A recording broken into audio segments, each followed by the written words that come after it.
இன்னைக்கு யாரோ சோசியல் மீடியாவில் எவனோ பேசுறான், ஃபிட்ஸ் வந்த மாதிரி கையை காலை உதறிட்டு நிற்கிறாங்க. எல்லாம் கையை காலை உதறிட்டு அடித்தொண்டையால காட்டு கூச்சல் இட்டால் எல்லாம் மக்கள் ஏமாந்து விடுவார்கள் என்று கருதுகிறார்கள். கண்டவெல்லாம் பேசுறான். தந்தை பெரியார் திராவிடம் என்கிற ஒரு அரசியலை இங்கே முன்னிறுத்தியதற்கு காரணம் அவர் தமிழர் அல்லாதவர் என்று வியாக்கியானம் விளக்கம் சொல்லுகிறார். திராவிடம் என்பதை பெரியார் பார்வை கொண்டு ஒரு கருத்தியலாகத்தான் அணுக வேண்டும். திராவிடத்தை வெறும் நிலப்பரப்பாகவோ திராவிடத்தை வெறும் மொழி அடையாளமாகவோ பார்ப்பவனுக்கு பெரியாரை புரிந்து கொள்ள முடியாது. என்றைக்கு அவர் தெலுங்கர் என்கிற பற்று கொண்டு தெலுங்கர்களுக்காக பேசியிருக்கிறார், அல்லது கன்னடர் என்கிற பற்று கொண்டு கன்னடர்களுக்காக பேசியிருக்கிறார். தமிழர்களுக்காக யாரும் போராட முன்வரவில்லை என்பதனால் நான் அந்த சுமையை என் தோளில் போட்டுக் கொண்டு திரிகிறேன் என்று சொன்னவர் தந்தை பெரியார். நீங்க சொல்ற எவனும் தமிழர்களுக்காக போராட முன்வரவில்லை. பெரியார் மட்டும்தான் தியாகம் செய்தாரா, அவர் இல்லையா, இவர் இல்லையா என்றெல்லாம் கேள்வி எழுப்புகிறார். அப்படி பார்த்தால் அண்ணன் எத்தனையோ போராளிகள் உயிரிழந்திருக்கிறார்கள், ஈகம் செய்திருக்கிறார்கள். ஆனால் நாம் ஏன்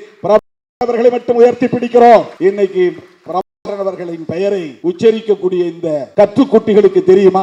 காட்டு கூச்சலிடும் கற்றுக்குட்டிகளுக்கு கோவைக்கு ராமகிருஷ்ணன் அவர்களின் தியாகம் என்னவென்று தெரியுமா? விடுதலை புலிகள் தோழமை கழகம் என்ற ஒரு இயக்கத்தை ஆரம்பித்த போது இவர்கள் எல்லாம் எங்கிருந்தார்கள் என்று யாருக்கும் தெரியாது. எங்கோ டூயட் பாடிக்கொண்டிருந்தார்கள், எங்கோ ஷூட்டிங் நடத்தி கொண்டிருந்தார்கள். அவர் மதம் மாறும்போது நீங்களும் வாங்க மதம் மாறுவோம் சொன்னார். அம்பேத்கர் அழைப்பு விடுத்தார். இல்ல நீங்க போங்க, நான் வெளியே வந்துட்டேன்னா இந்த பசங்களை பேச முடியாது, சண்டை போட முடியாது, இவங்களை எதிர்த்து என்னால குரல் கொடுக்க முடியாது, நான் இங்க இருந்துகிட்டே பாத்துக்கிறேன், அவனா நானா பாத்துக்கிறேன் அப்படின்னு சொன்னவர் தந்தை பெரியார். கண்ணன் ஜவாஹருல்லாவுல சனாதன தர்மம் இப்படி இருக்கு, திருமாவளவன் பேசுற மாதிரி அவரால் பேச முடியாது. பேசினா அது மத கலவரமா மாறி போயிடும். பேசுகிற துணிச்சல் உள்ளவர் தான், ஆனா அது மத கலவரமா மாறிடும். திருமாவளவனை ஒண்ணும் பண்ண முடியாது. நான் ஆணவத்தோட சொல்லல, நான் முஸ்லீம் இல்ல, நான் கிறிஸ்தவன் இல்ல,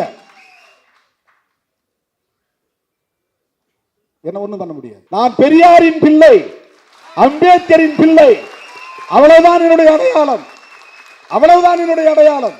இன்றைக்கு பேசுகிறவர்கள் அண்ணன் சொல்லித்தான் பெரியார் எதிர்ப்பை கையில் எடுக்கிறோம் என்று சொன்னால் இது எவ்வளவு பெரிய அயோக்கியத்தனம். இந்தியாவின் துணையோடு தான் நம்மால் ஈழத்தை வென்றெடுக்க முடியும் என்கிற நம்பிக்கை கொண்டிருந்தவர் அல்லவா? உங்களை போல காங்கிரஸை விமர்சிப்பது, இந்திய அரசை விமர்சிப்பது என்கிற நிலைப்பாட்டை கூட அவர் எடுத்ததில்லையே. அவருடைய அரசியலை எப்படி நீங்கள் கொச்சைப்படுத்தலாம்? குருமூர்த்தி சொன்னார் என்று சொல்லிக் கொள்ளுங்கள். பெரியாரை நாங்கள் எதிர்ப்பதற்கு இவர்தான் காரணம் என்று சொல்லுங்கள், எச் ராஜா தான் காரணம் என்று சொல்லுங்கள், அல்லது வேறு யாராவது RSS காரர்கள் தான் காரணம் என்று சொல்லுங்கள். அம்பேத்கர் என்ன மொழி அடிப்படையிலே பெரியாருக்கு உறவினரா என்ன? தெலுங்கரா, கன்னடரா? ஏன் அம்பேத்கரை பெரியார் தேடி போக வேண்டும்? அம்பேத்கர் மராட்டியர், உங்கள் மொழியிலே சொல்ல போனால் அவர் மராட்டியர். பெரியார் உங்கள் மொழியில் சொல்ல போனால் அவர் கன்னடர். அவர்களுக்கிடையிலே இந்த உறவு எப்படி உருவானது? மொழி அடிப்படையிலா அல்லது திராவிடம் என்கிற திராவிட தேசத்தின் அடிப்படையிலா? இல்லை. அவரும் பார்ப்பனியத்தை எதிர்த்து போராடுகிறார், இவரும் பார்ப்பனியத்தை எதிர்த்து போராடுகிறார். கொள்கை வழி உறவு, கோட்பாட்டு உறவு. இதை புரிந்து கொள்ள அந்த அற்பர்களால் முடியாது. இந்த முக்கியத்துவம் வாய்ந்த சூழலில், சட்டப்பேரவை தேர்தல் நெருங்கிக் கொண்டிருக்கிற சூழலில், சனாதன சக்திகள் இந்த மண்ணை ஆக்கிரமிக்க துடித்துக் கொண்டிருக்கிற சூழலில், பெரியாரின் அரசியலை எந்த சக்தியாலும் வீழ்த்த முடியாது என்பதை உறுதிப்படுத்தும் நோக்கில் இந்த சிறப்பு மாநாட்டை ஒருங்கிணைத்திருக்கிறது. இதிலே பங்கேற்று உரையாற்றக்கூடிய ஒரு வாய்ப்பை எனக்கு வழங்கியமைக்காக அண்ணன் கோவை கு ராமகிருஷ்ணன் அவர்களுக்கு என்னுடைய நெஞ்சார்ந்த நன்றியை முதலில் உரித்தாக்குகிறேன். பெரியார் அகில இந்திய அளவில், ஏன் சொல்ல போனால் அகில உலக அளவில் இன்றைக்கு மிக முக்கியமான ஒரு பேசுபடு பொருளாக விளங்குகிறார். அவர் எந்த அதிகாரத்திலும் இருந்ததில்லை. ஆட்சி அதிகார பீடத்தில் அமராமலேயே ஆட்சியில் இருந்தவர்களால், இருப்பவர்களால் வெகுவாக பேசப்படுகிற ஒரு பேராளுமையாக விளங்குபவர் தந்தை பெரியார். புரட்சியாளர் அம்பேத்கர் அவர்கள் கூட மிக பெரும் பொறுப்புகளில் இருந்திருக்கிறார். இந்திய ஆட்சி அதிகார பீடத்தில் அதிகாரம் வாய்ந்த பொறுப்பிலே இருந்து பணியாற்றி இருக்கிறார். அரசியல் நிர்ணய சபை உறுப்பினராக தேர்ந்தெடுக்கப்பட்டு அச்சபையில் அரசமைப்பு சட்டத்தை எழுதுவதற்கான குழுவின் தலைவராகவும் பொறுப்பேற்று பணியாற்றி இருக்கிறார். அப்படி புரட்சியாளர் அம்பேத்கர் அவர்களைப் போல அரசியல் தளத்தில் ஆட்சி அதிகாரத்தில் எந்த பொறுப்பையும் வகிக்காமல் இன்றைக்கு மிகப்பெரிய தாக்கத்தை அரசியல் களத்தில் ஏற்படுத்தி வருபவர் தந்தை பெரியார். அதுவே அவருக்குள்ள பெரும் சிறப்பு, அரும் சிறப்பு. ஒரு வார்டு கவுன்சிலராக கூட அவர் ஆக வேண்டும் என்று விரும்பியதில்லை. தமிழ்நாட்டின் முதலமைச்சராக பொறுப்பேற்கக்கூடிய அளவுக்கான சூழலும் அவரை தேடி வந்தது. ஆனாலும் அதை விரும்பவில்லை. அப்படி அதிகார வேட்கை இல்லாத ஒருவர் பதவிக்காக பொது வாழ்க்கைக்கு வந்து ஆசை வார்த்தைகளை பேசி அரசியல் செய்ய வேண்டும் என்கிற நோக்கமில்லாத ஒருவர் சாதிய அமைப்பால் பஞ்சமர்களைப் போல எந்த இழிவையும்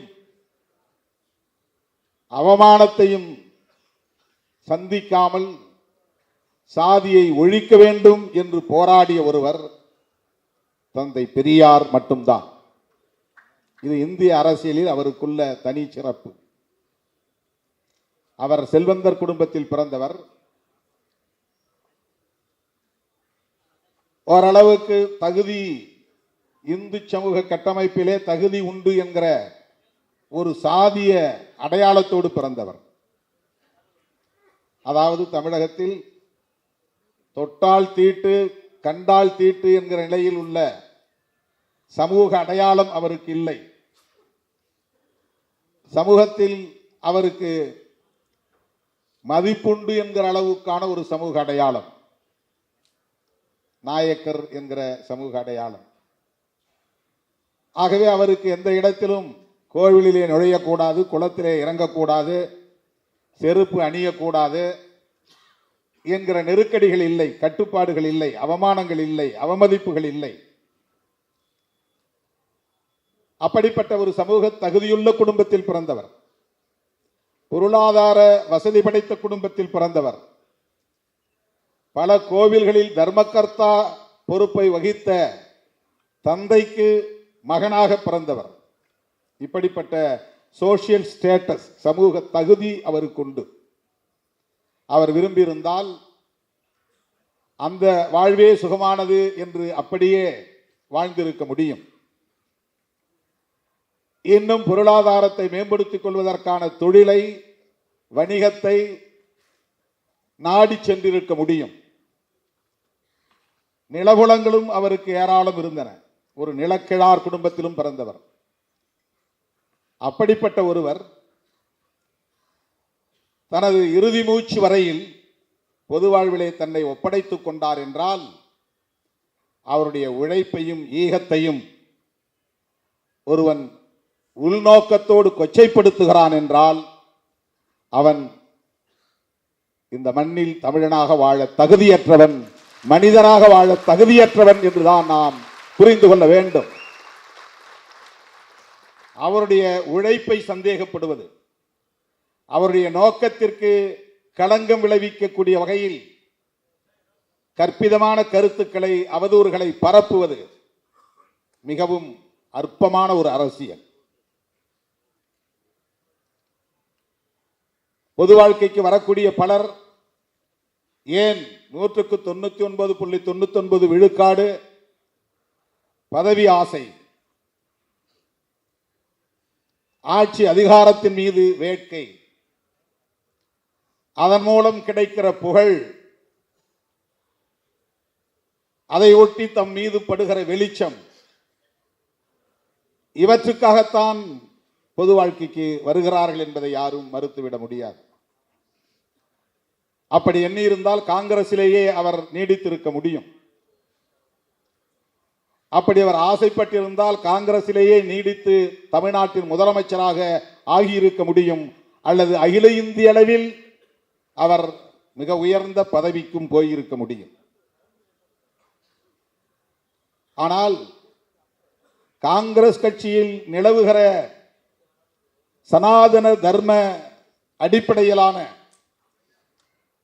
பாகுபாட்டை எதிர்த்து அதிலிருந்து வெளியேறியவர் தந்தை பெரியார். பதவி அவருக்கு முதன்மையானது இல்லை, புகழ் அவருக்கு நோக்கம் இல்லை. பரப்பின் அடிப்படையில் உயர்வு தாழ்வை இங்கே நியாயப்படுத்தக்கூடிய வகையிலான அரசியல் இயக்கங்களும் இருக்கின்றனவா என்கிற நிலையில் அவர் அதிர்ச்சி அடைந்து காங்கிரசுக்குள் நிலவுகிற இந்த பாகுபாட்டை காங்கிரஸ் தலைவர்களால் ஒழிக்க முடியாது என்பதை உணர்ந்து அதிலிருந்து வெளியேறியவர். காங்கிரஸை ஒழித்து கட்டாமல் விடமாட்டேன் என்று உறுதி எடுத்துக்கொண்டு களமிறங்கியவர் தந்தை பெரியார். அதற்கு ஒரே நோக்கம்தான், சாதியின் பெயரால் அல்லது வர்ணாசிரமத்தின் பெயரால் இந்த சமூகத்தில் நிலவுகிற உயர்வு தாழ்வு என்கிற பாகுபாட்டை எதிர்ப்பது என்பது மட்டும்தான் நோக்கம். பெரியாரை இந்த கோணத்திலிருந்து மட்டும்தான் பார்க்க வேண்டும், புரிந்து கொள்ள வேண்டும். அவருடைய இறுதி மூச்சு வரையில் அவருடைய ஒற்றை நோக்கம், ஒற்றை இலக்கு சாதி ஒழிப்பு என்பதை நாம் புரிந்து கொள்ள வேண்டும். சாதியை ஒழிக்க வேண்டும் என்பதற்காக பொது வாழ்க்கைக்கு வந்த தலைவர்கள் இந்தியாவில் அரசியல் களத்தில் இரண்டே தலைவர்கள் தான். ஒருவர் புரட்சியாளர் அம்பேத்கர், இன்னொருவர் தந்தை பெரியார். அவர் அரசியல் இயக்கம் கண்டார், அரசியல் களத்தில் பணியாற்றினார், மத்திய அமைச்சர் என்கிற அளவுக்கு உயர் பொறுப்பில் இடம் வகித்தார். ஆனாலும் ஜாதி ஒழிப்பு என்பதுதான் அவருடைய இறுதி இலக்காக இருந்தது. புரட்சியாளர் அம்பேத்கருடைய அணுகுமுறை அனைத்தும் சாதியை ஒழிப்பதற்கான செயல் திட்டங்களை கொண்டதாகவே இருந்தது. அப்படி தேர்தல் அரசியலில், நாடாளுமன்ற ஜனநாயகத்தில் ஈடுபாடு கொள்ளாமலேயே ஜாதியை ஒழிக்க வேண்டும் என்பதற்காக தன்னை முழுமையாக ஒப்படைத்துக் கொண்ட மாசற்ற தலைவர் தந்தை பெரியார். அவரை போய் அவர் தெலுங்கர், அதனால்தான் கன்னடர், அவர் கன்னடர், அதனால்தான் அவர் தமிழர் என்கிற உணர்வு இங்கே வெகுண்டிட விடாமல் தடுத்தார். திராவிடர் என்று தமிழர் என்கிற அடையாளம் அழிக்கப்படக்கூடிய வகையிலே திராவிடர் என்ற சொல்லாடலை கையாண்டார். திராவிடம் என்கிற அரசியலை கையில் எடுத்தார். அதனால்தான் தமிழர்கள் இங்கே பின்னுக்கு தள்ளப்பட்டார்கள், தமிழர்கள் ஒடுக்கப்பட்டார்கள், தமிழர்கள் சுரண்டப்பட்டார்கள் என்று உள்நோக்கம் கற்பிப்பது அப்பட்டமான அற்ப அரசியல். இதைவிட வேறு எதையும் நாம் சொல்ல முடியாது. மிக கேவலமான ஒரு அரசியல். தந்தை பெரியாருடைய சிந்தனைகளை சந்தேகப்படுவது, அவருடைய நோக்கங்களுக்கு உள்நோக்கம் கற்பிப்பது, அவரை தெலுங்கர் என்றோ கன்னடர் என்றோ அடையாளப்படுத்துவது ஒன்று அரசியல் அறியாமையாக இருக்க வேண்டும், அல்லது அவர்கள் பார்ப்பனர்களின் கைக்கூலிகளாக இருக்க வேண்டும் என்பதை தவிர வேறு எந்த அடிப்படையும் இருக்க வாய்ப்பில்லை. அவருக்கு சாதியை ஒழிக்க வேண்டும் என்கிற தேவை எங்கிருந்து வந்தது? அம்பேத்கர் சொல்லுவதிலே ஒரு பொருள் இருக்கிறது, திருமாவளவன் சொல்லுவதிலே ஒரு பொருள் இருக்கிறது. தந்தை பெரியார் ஏன் சாதியை ஒழிக்க வேண்டும் என்று சொன்னார்?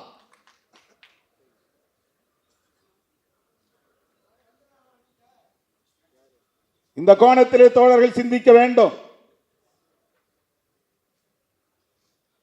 அவர் எதற்காக பார்ப்பனர்களை எதிர்க்க வேண்டும்? அதிகார பீடத்தில் ஆதிக்கம் செலுத்துகிற அந்த கும்பலோடு கைகோர்த்து குழாவ முடியுமே, அவர்களோடு சேர்ந்து ஆனந்த கூத்தாட முடியுமே. பதவிகளில் அமர்ந்து பட்டங்களை சுமந்து திரிய முடியுமே. ஆனால் ஏன் அதிகாரமும் ஆதிக்கமும் நிறைந்த பார்ப்பனர்களை எதிர்க்கிற நிலைப்பாட்டை தந்தை பெரியார் எடுத்தார். அது வெறும் பார்ப்பன சமூகத்தின் மீதான வெறுப்பு அல்ல, இந்த சமூகத்தில் நிலை கொண்டிருக்கிற ஒரு தத்துவத்திற்கு எதிரான போர். ஆரியம், பார்ப்பனியம், சனாதனம் என்கிற கோட்பாட்டுக்கு எதிரான போர். இந்த அடிப்படை அறிவில்லாதவர்கள் தான் தந்தை பெரியாரை அடையாள அரசியலுக்குள் ஆழ்த்த பார்க்கிறார்கள், வீழ்த்த பார்க்கிறார்கள். அவர் எந்த அடையாளத்துக்குள்ளும் தன்னை ஆட்படுத்திக் கொள்ளவில்லை. அடையாள அரசியல் அவருக்கு ஒருபோதும் உடன்பாடு இல்லை. தன்னை தமிழன் என்று சொல்லிக் கொள்வதோ அல்லது கன்னடன் என்று சொல்லிக் கொள்வதோ அல்லது திராவிடன் என்று சொல்லிக் கொள்வதோ அல்லது இந்து என்று சொல்லிக் கொள்வதோ அப்படிப்பட்ட இந்தியன் என்று சொல்லிக் கொள்வதிலோ அவருக்கு எந்த உடன்பாடும் கிடையாது. எல்லா வரம்புகளையும் கடந்த ஒரு மாமனிதர் தந்தை பெரியார். இந்த சில்லுண்டிகளின் கற்பனைகளுக்கு ஆட்படாதவர் தந்தை பெரியார். உங்க கற்பனைக்கெல்லாம் அவர் பிடிபடவே மாட்டார். அவர் ஒரு உலகம் தழுவிய பார்வை கொண்டவர், தத்துவார்த்த அடிப்படையோடு சமூகத்தை அணுகியவர், கோட்பாட்டு அணுகுமுறைகளோடு செயல் திட்டங்களை வரையறுத்துக் கொண்டவர். எந்த நிலைப்பாட்டை எடுத்தாலும் அதில் சாதி ஒழிப்பு தான் அவரது இலக்கு.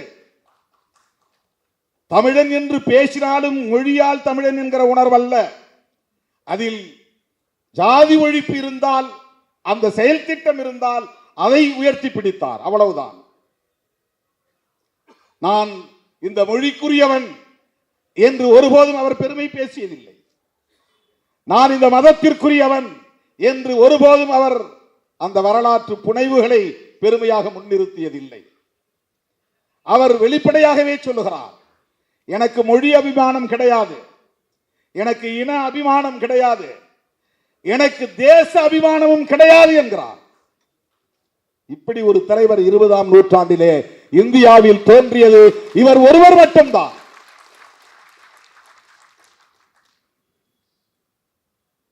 புரட்சியாளர் அம்பேத்கர் அவர்கள் அப்படிப்பட்ட அரசியலுக்குள்ளே அவர் நுழையவில்லை. மொழியை பற்றியோ தேசத்தை பற்றியோ அவர் பெரிதாக அலட்டிக் கொள்ளவில்லை. அவருக்கும் சனாதன தர்மம் அழித்தொழிக்கப்பட வேண்டும் என்பது மட்டும்தான் நோக்கம். பெரியார் அம்பேத்கரை தேடியதும் அம்பேத்கர் பெரியாரை தேடியதும் இந்த ஒரு புள்ளியில் தான், இந்த ஒற்றை புள்ளியில் தான். அம்பேத்கர் என்ன மொழி அடிப்படையிலே பெரியாருக்கு உறவினரா என்ன? தெலுங்கரா கன்னடரா? ஏன் அம்பேத்கரை பெரியார் தேடி போக வேண்டும்? அம்பேத்கர் மராட்டியர். உங்கள் மொழியிலே சொல்ல போனால் அவர் மராட்டியர். பெரியார் உங்கள் மொழியில் சொல்ல போனால் அவர் கன்னடர். அவர்களுக்கிடையிலே இந்த உறவு எப்படி உருவானது? மொழி அடிப்படையிலா அல்லது திராவிடம் என்கிற திராவிட தேசத்தின் அடிப்படையிலா? இல்லை. அவரும் பார்ப்பனியத்தை எதிர்த்து போராடுகிறார், இவரும் பார்ப்பனியத்தை எதிர்த்து போராடுகிறார். கொள்கை வழி உறவு, கோட்பாட்டு உறவு. இதை புரிந்து கொள்ள அந்த அற்பர்களால் முடியாது. இதற்கு ஒரு தத்துவார்த்த பார்வை தேவை. அந்த அரசியல் புரிதல் இருந்தால் மட்டும்தான் இவர்களை அறிந்து கொள்ள முடியும்.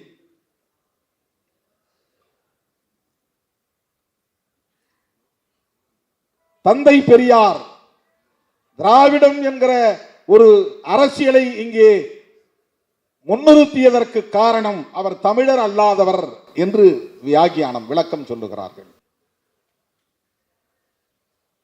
திராவிடம் என்பது நிலப்பரப்பையும் குறிக்கும். திராவிடம் என்பது மொழி அடையாளத்தையும் குறிக்கும். ஆனால் இந்த அளவுகோலை தந்தை பெரியார் எடுத்துக்கொள்ளவில்லை.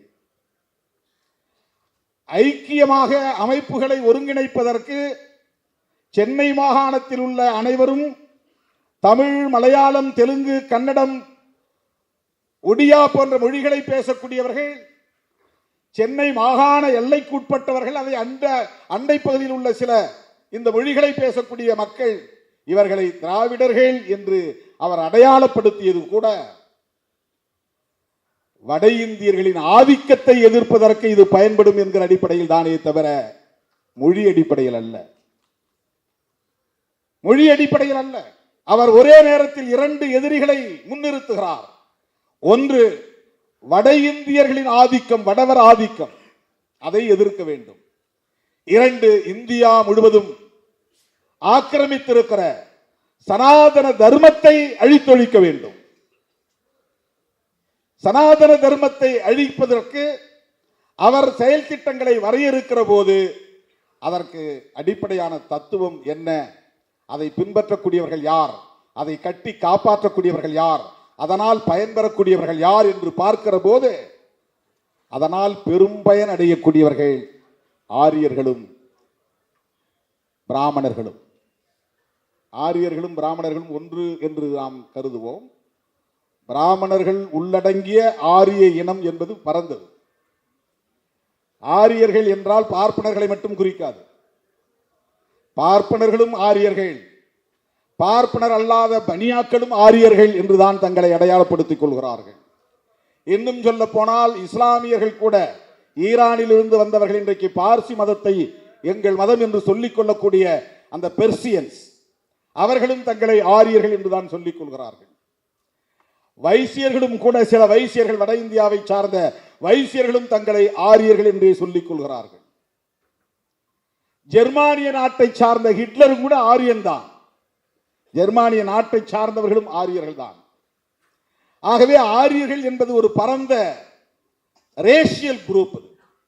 திராவிடியன் என்பது ஒரு ரேஸ், ஆரியன் என்பது ஒரு ரேஸ். இந்தியாவில் இரண்டு மனித இன வகை உள்ளன. திராவிடர்கள் என்றால் ஆரியர் அல்லாத அனைவரும் திராவிடர்கள் தான். ஆரியர்கள், பிராமணர்கள் உள்ளிட்ட ஆரியர்கள் அனைவரும் ஆரியன் ரேஸ். திராவிடர்களில் பல மொழி பேசக்கூடியவர்கள் இருக்கிறார்கள். அப்படி பார்த்தால் பிராமணர்களும் தமிழ் பேசக்கூடிய பிராமணர்கள் இங்கே உண்டு. ஆகவேதான் மொழி அடிப்படையில் ஒரு ஐக்கியத்தை கட்டுவது பார்ப்பனர்களையும் உள்வாங்கக்கூடிய நிலை ஏற்பட்டுவிடும் என்கிற அச்சம் தந்தை பெரியாருக்கு இருந்தது. எந்த இடத்திலும் பார்ப்பனர்களை தனிமைப்படுத்த வேண்டும், அந்நியப்படுத்த வேண்டும், பார்ப்பனர் அல்லாத சமூகத்தினரை ஐக்கியப்படுத்த வேண்டும் என்பது மட்டுமே அவருடைய செயல் திட்டமாக இருந்தது. அதனால்தான் நான் பிராமின் மூவ்மெண்ட், பார்ப்பனர் அல்லாதார் இயக்கம். மேலோட்டமா பார்த்தா பார்ப்பனர்கள் ரொம்ப சிறுபான்மை தானே, அவங்களுக்கு எதிராக ஏன் பெரியார் அப்படி சிந்தித்தார்? அவங்களை தனிமைப்படுத்தலாமா?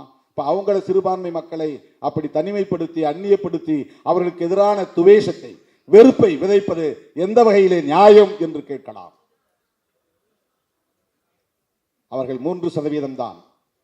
ஆனால் அவர்களின் ஆதிக்கம் அகில இந்தியா முழுமைக்கும் அனைத்து துறைகளிலும் இருந்தது.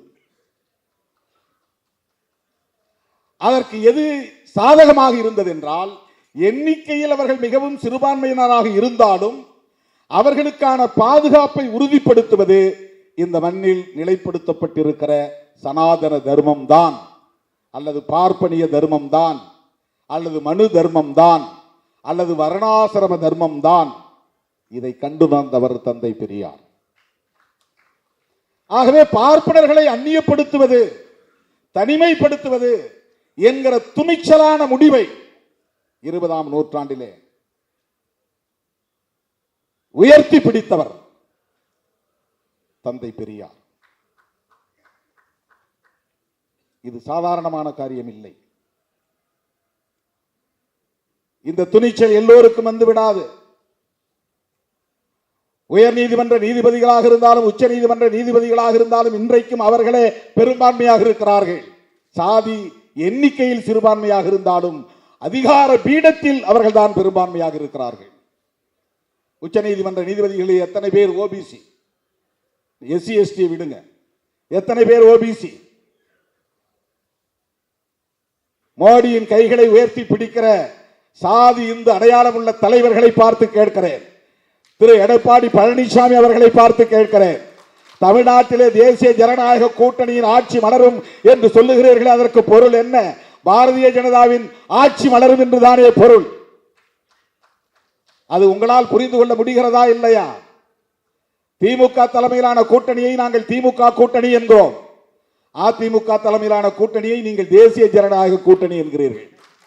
உங்களால் அதை அதிமுக கூட்டணி என்று கூட சொல்ல முடியாத அளவுக்கு பலவீனப்பட்டு நிற்கிறீர்கள். நாளைக்கு அதிமுக கூட்டணி ஆட்சிக்கு வந்தால் அது பாஜக ஆட்சிக்கு வந்ததாகத்தான் பொருள். பாஜக ஆட்சிக்கு வந்தது என்றால் RSS ஆட்சிக்கு வந்ததாகத்தான் பொருள். RSS ஆட்சிக்கு வந்தது என்றால் ஆரியர்கள் பார்ப்பனர்கள் ஆட்சிக்கு வந்து விட்டார்கள் என்றுதான் பொருள். ஆரியர்கள் பார்ப்பனர்கள் ஆட்சிக்கு வந்து விட்டார்கள் என்று சொன்னால் பெரியார் வீழ்த்த நினைத்த சனாதனம் மீண்டும் இங்கே வலுப்பெற்று விட்டது என்றுதான் பொருள். இப்போது புரிகிறதா ஏன் திருமாவளவன் திமுகவோடு உடும்பு பிடியாக இருக்கிறான் என்று உங்களால் புரிந்து கொள்ள முடிகிறதா? சில அற்பர்கள் மூடர்கள் ஏதோ சில லாபங்களுக்காக ஆதாயங்களுக்காக திருமாவளவன் திமுகவோடு ஒட்டி கொண்டிருக்கிறான் என்று கருதுகிறார்கள். இல்லை, பெரியாரின் கருத்துக்களுக்கு வலு சேர்க்க வேண்டும் என்கிற தேவை இருக்கிறது. தேர்தல் அரசியலில் இருந்தாலும் இந்த கருத்தில் உடும்பு பிடியாக இருக்கிற இயக்கம் விடுதலை சிறுத்தைகள் கட்சி. இதனால் என்ன பாதிப்பு நேர்ந்தாலும் இழப்பு நேர்ந்தாலும் சேதமடைந்தாலும் அதை எதிர்கொள்வதற்கு தயாராக இருக்கிற இயக்கம் விடுதலை சிறுத்தைகள் கட்சி. திராவிடர் கழகம் திமுக கழகம் என்கிற இரண்டு கட்சிகளோடு பெரியாரின் சிந்தனைகள் பூண்டற்று போய்விடும் என்று கருதாதீர்கள். சிறுத்தைகள் இருக்கிற வரையில் இந்த மண்ணில் எந்த கொம்பனாலும் பெரியாரியத்தை வீழ்த்த முடியாது, அசைக்க முடியாது என்பதை நான் உறுதிப்படுத்த கடமைப்பட்டிருக்கிறேன். விடுதலை சிறுத்தைகள் கட்சி அம்பேத்கர் இயக்கம் மட்டுமல்ல, இது ஒரு பெரியார் இயக்கம். பெரியார் என்கிற அடையாளம் சிதைக்கப்பட்டால், பெரியாரின் சிந்தனைகள் அழித்தொழிக்கப்பட்டால் சிறுத்தைகளுக்கு இங்கே வேலை இல்லாமல் போய்விடும், அரசியல் செய்ய முடியாமல் போய்விடும். எங்களின் அரசியல் ஆதாரமே பெரியாரும் அம்பேத்கரும் தான்.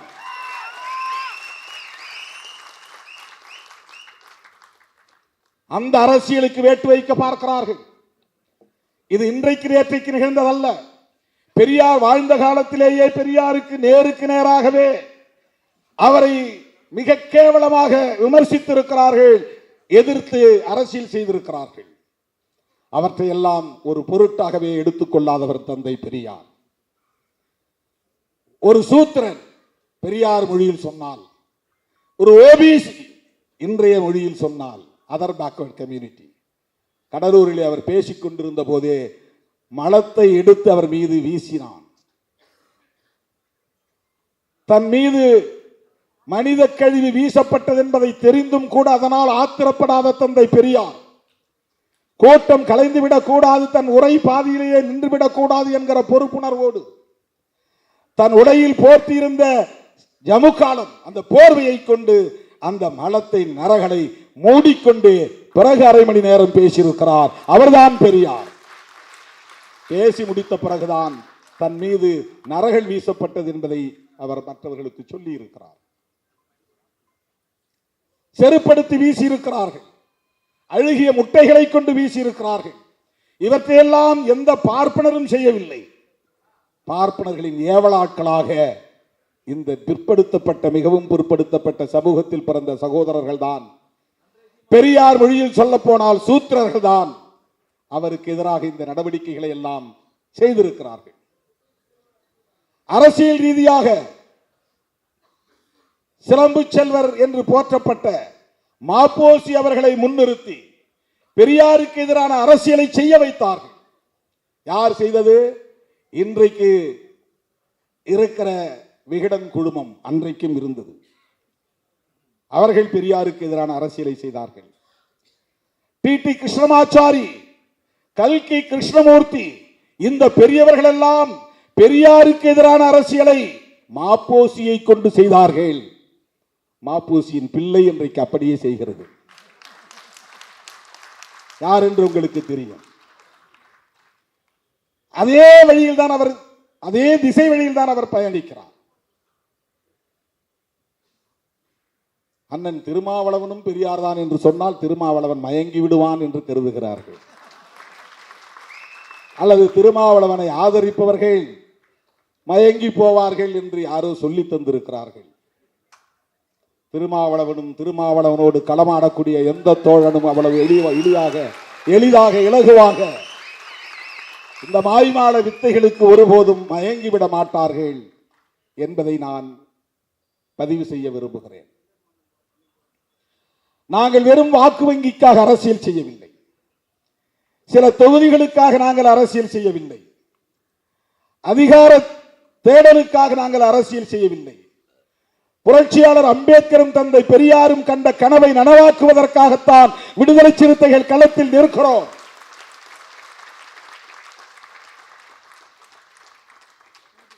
தேர்தல் நேரத்தில் கட்சியை கலைச்சிட்டு புதுசா பொறுப்பு போடக்கூடிய துணிச்சல் யாருக்காவது உண்டா?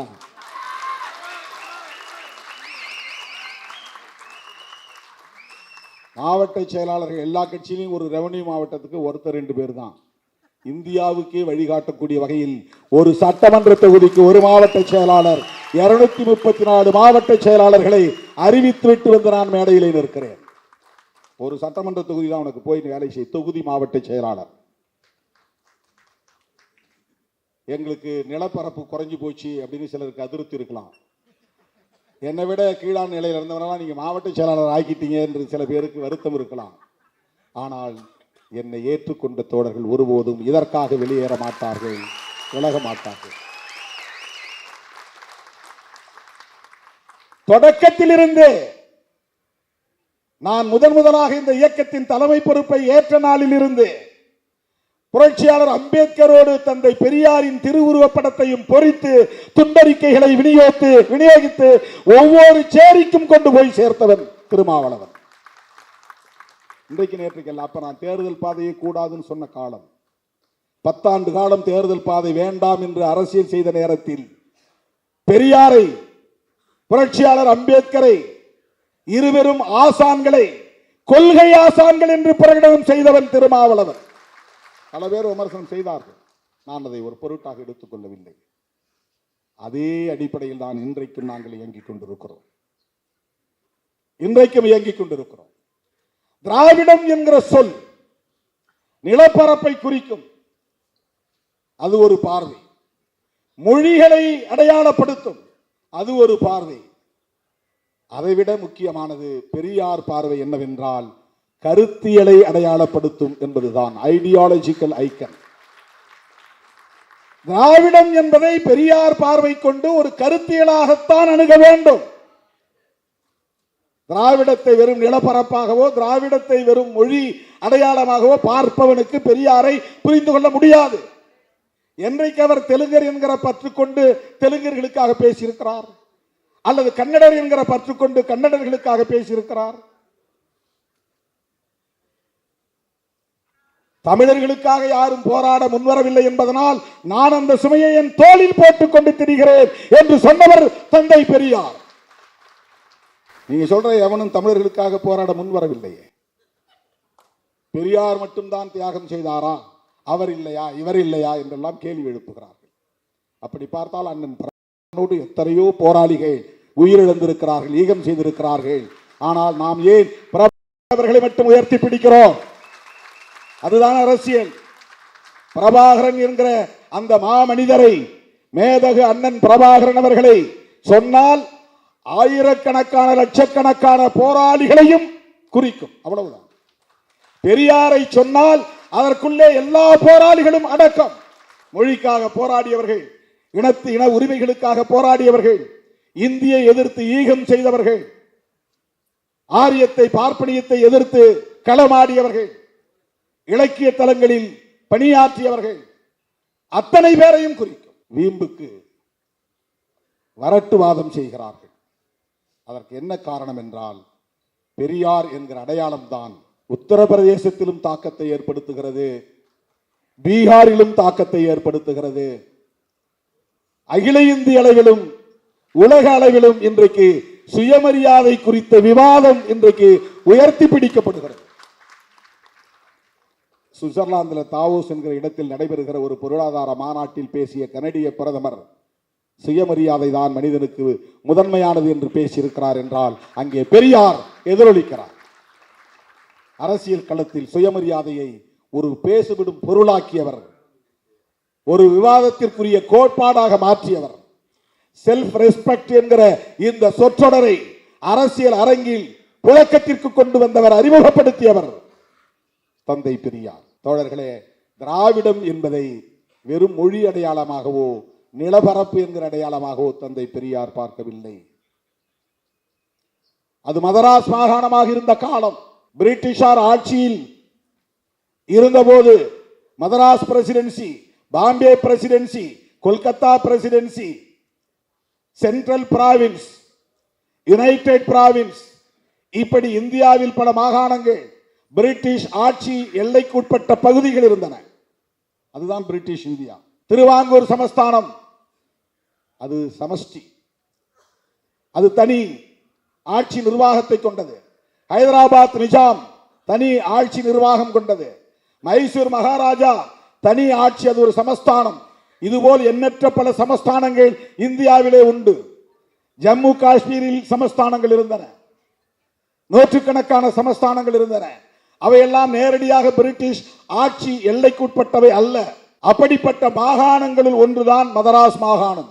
அந்த மதராஸ் மாகாணத்திற்குள் அப்போது ஆட்சி எல்லைக்குள்ளே இருந்த மக்கள் தெலுங்கு பேசினார்கள், மலையாளம் பேசினார்கள், தமிழ் பேசினார்கள், கன்னடம் பேசினார்கள். ஆகவே அவர்கள் ஒரே நிலப்பரப்புக்குள்ளே இருந்ததனால் தமிழ்நாட்டில் அனைத்து துறைகளிலும் அவர்களால் பங்கேற்க முடிந்தது, பங்களிப்பு செய்ய முடிந்தது. நாடு மொழி அடிப்படையில் பிரிந்த பிறகு யாரும் இங்கே தெலுங்கர்கள் குடியேறவில்லை. மொழிவாரி மாகாணம் பிரிந்த பிறகு மலையாளிகள் இங்கே குடியேறிவிடவில்லை. இன்றைக்கு வட இந்தியர்கள் குடியேறுகிறார்கள், தொழிலாளர்கள் என்கிற பெயரில் இங்கே வந்து அமர்கிறார்கள். மார்வாடிகள் இந்த விடுதலைக்கு பிறகு பல பேர் வந்திருக்கிறார்கள். மொழிவாரி மாகாணமாக பிரிக்கப்பட்ட பிறகு பல பேர் புலம்பெயர்ந்து வந்திருக்கிறார்கள். இது வேறு. ஆனால் மதராஸ் மாகாணமாக இருந்த போதே இந்த மொழி பேசக்கூடிய அந்தந்த பகுதிகள் பிறகு ஆந்திராவாக, அதன் பிறகு முதலில் பிரிந்தது ஆந்திரா தான். மொழி அடிப்படையிலே ஒரு மாநிலம் உருவானது ஆந்திரா. அதன் பிறகுதான் கர்நாடகம், அதன் பிறகுதான் கேரளம். இப்படி மாநிலங்கள் பிரிந்தன. இந்த மாநிலங்கள் பிரிந்து போன எச்சம்தான் திரும்ப சென்னை மாகாணம் என்று அழைக்கப்பட்டது.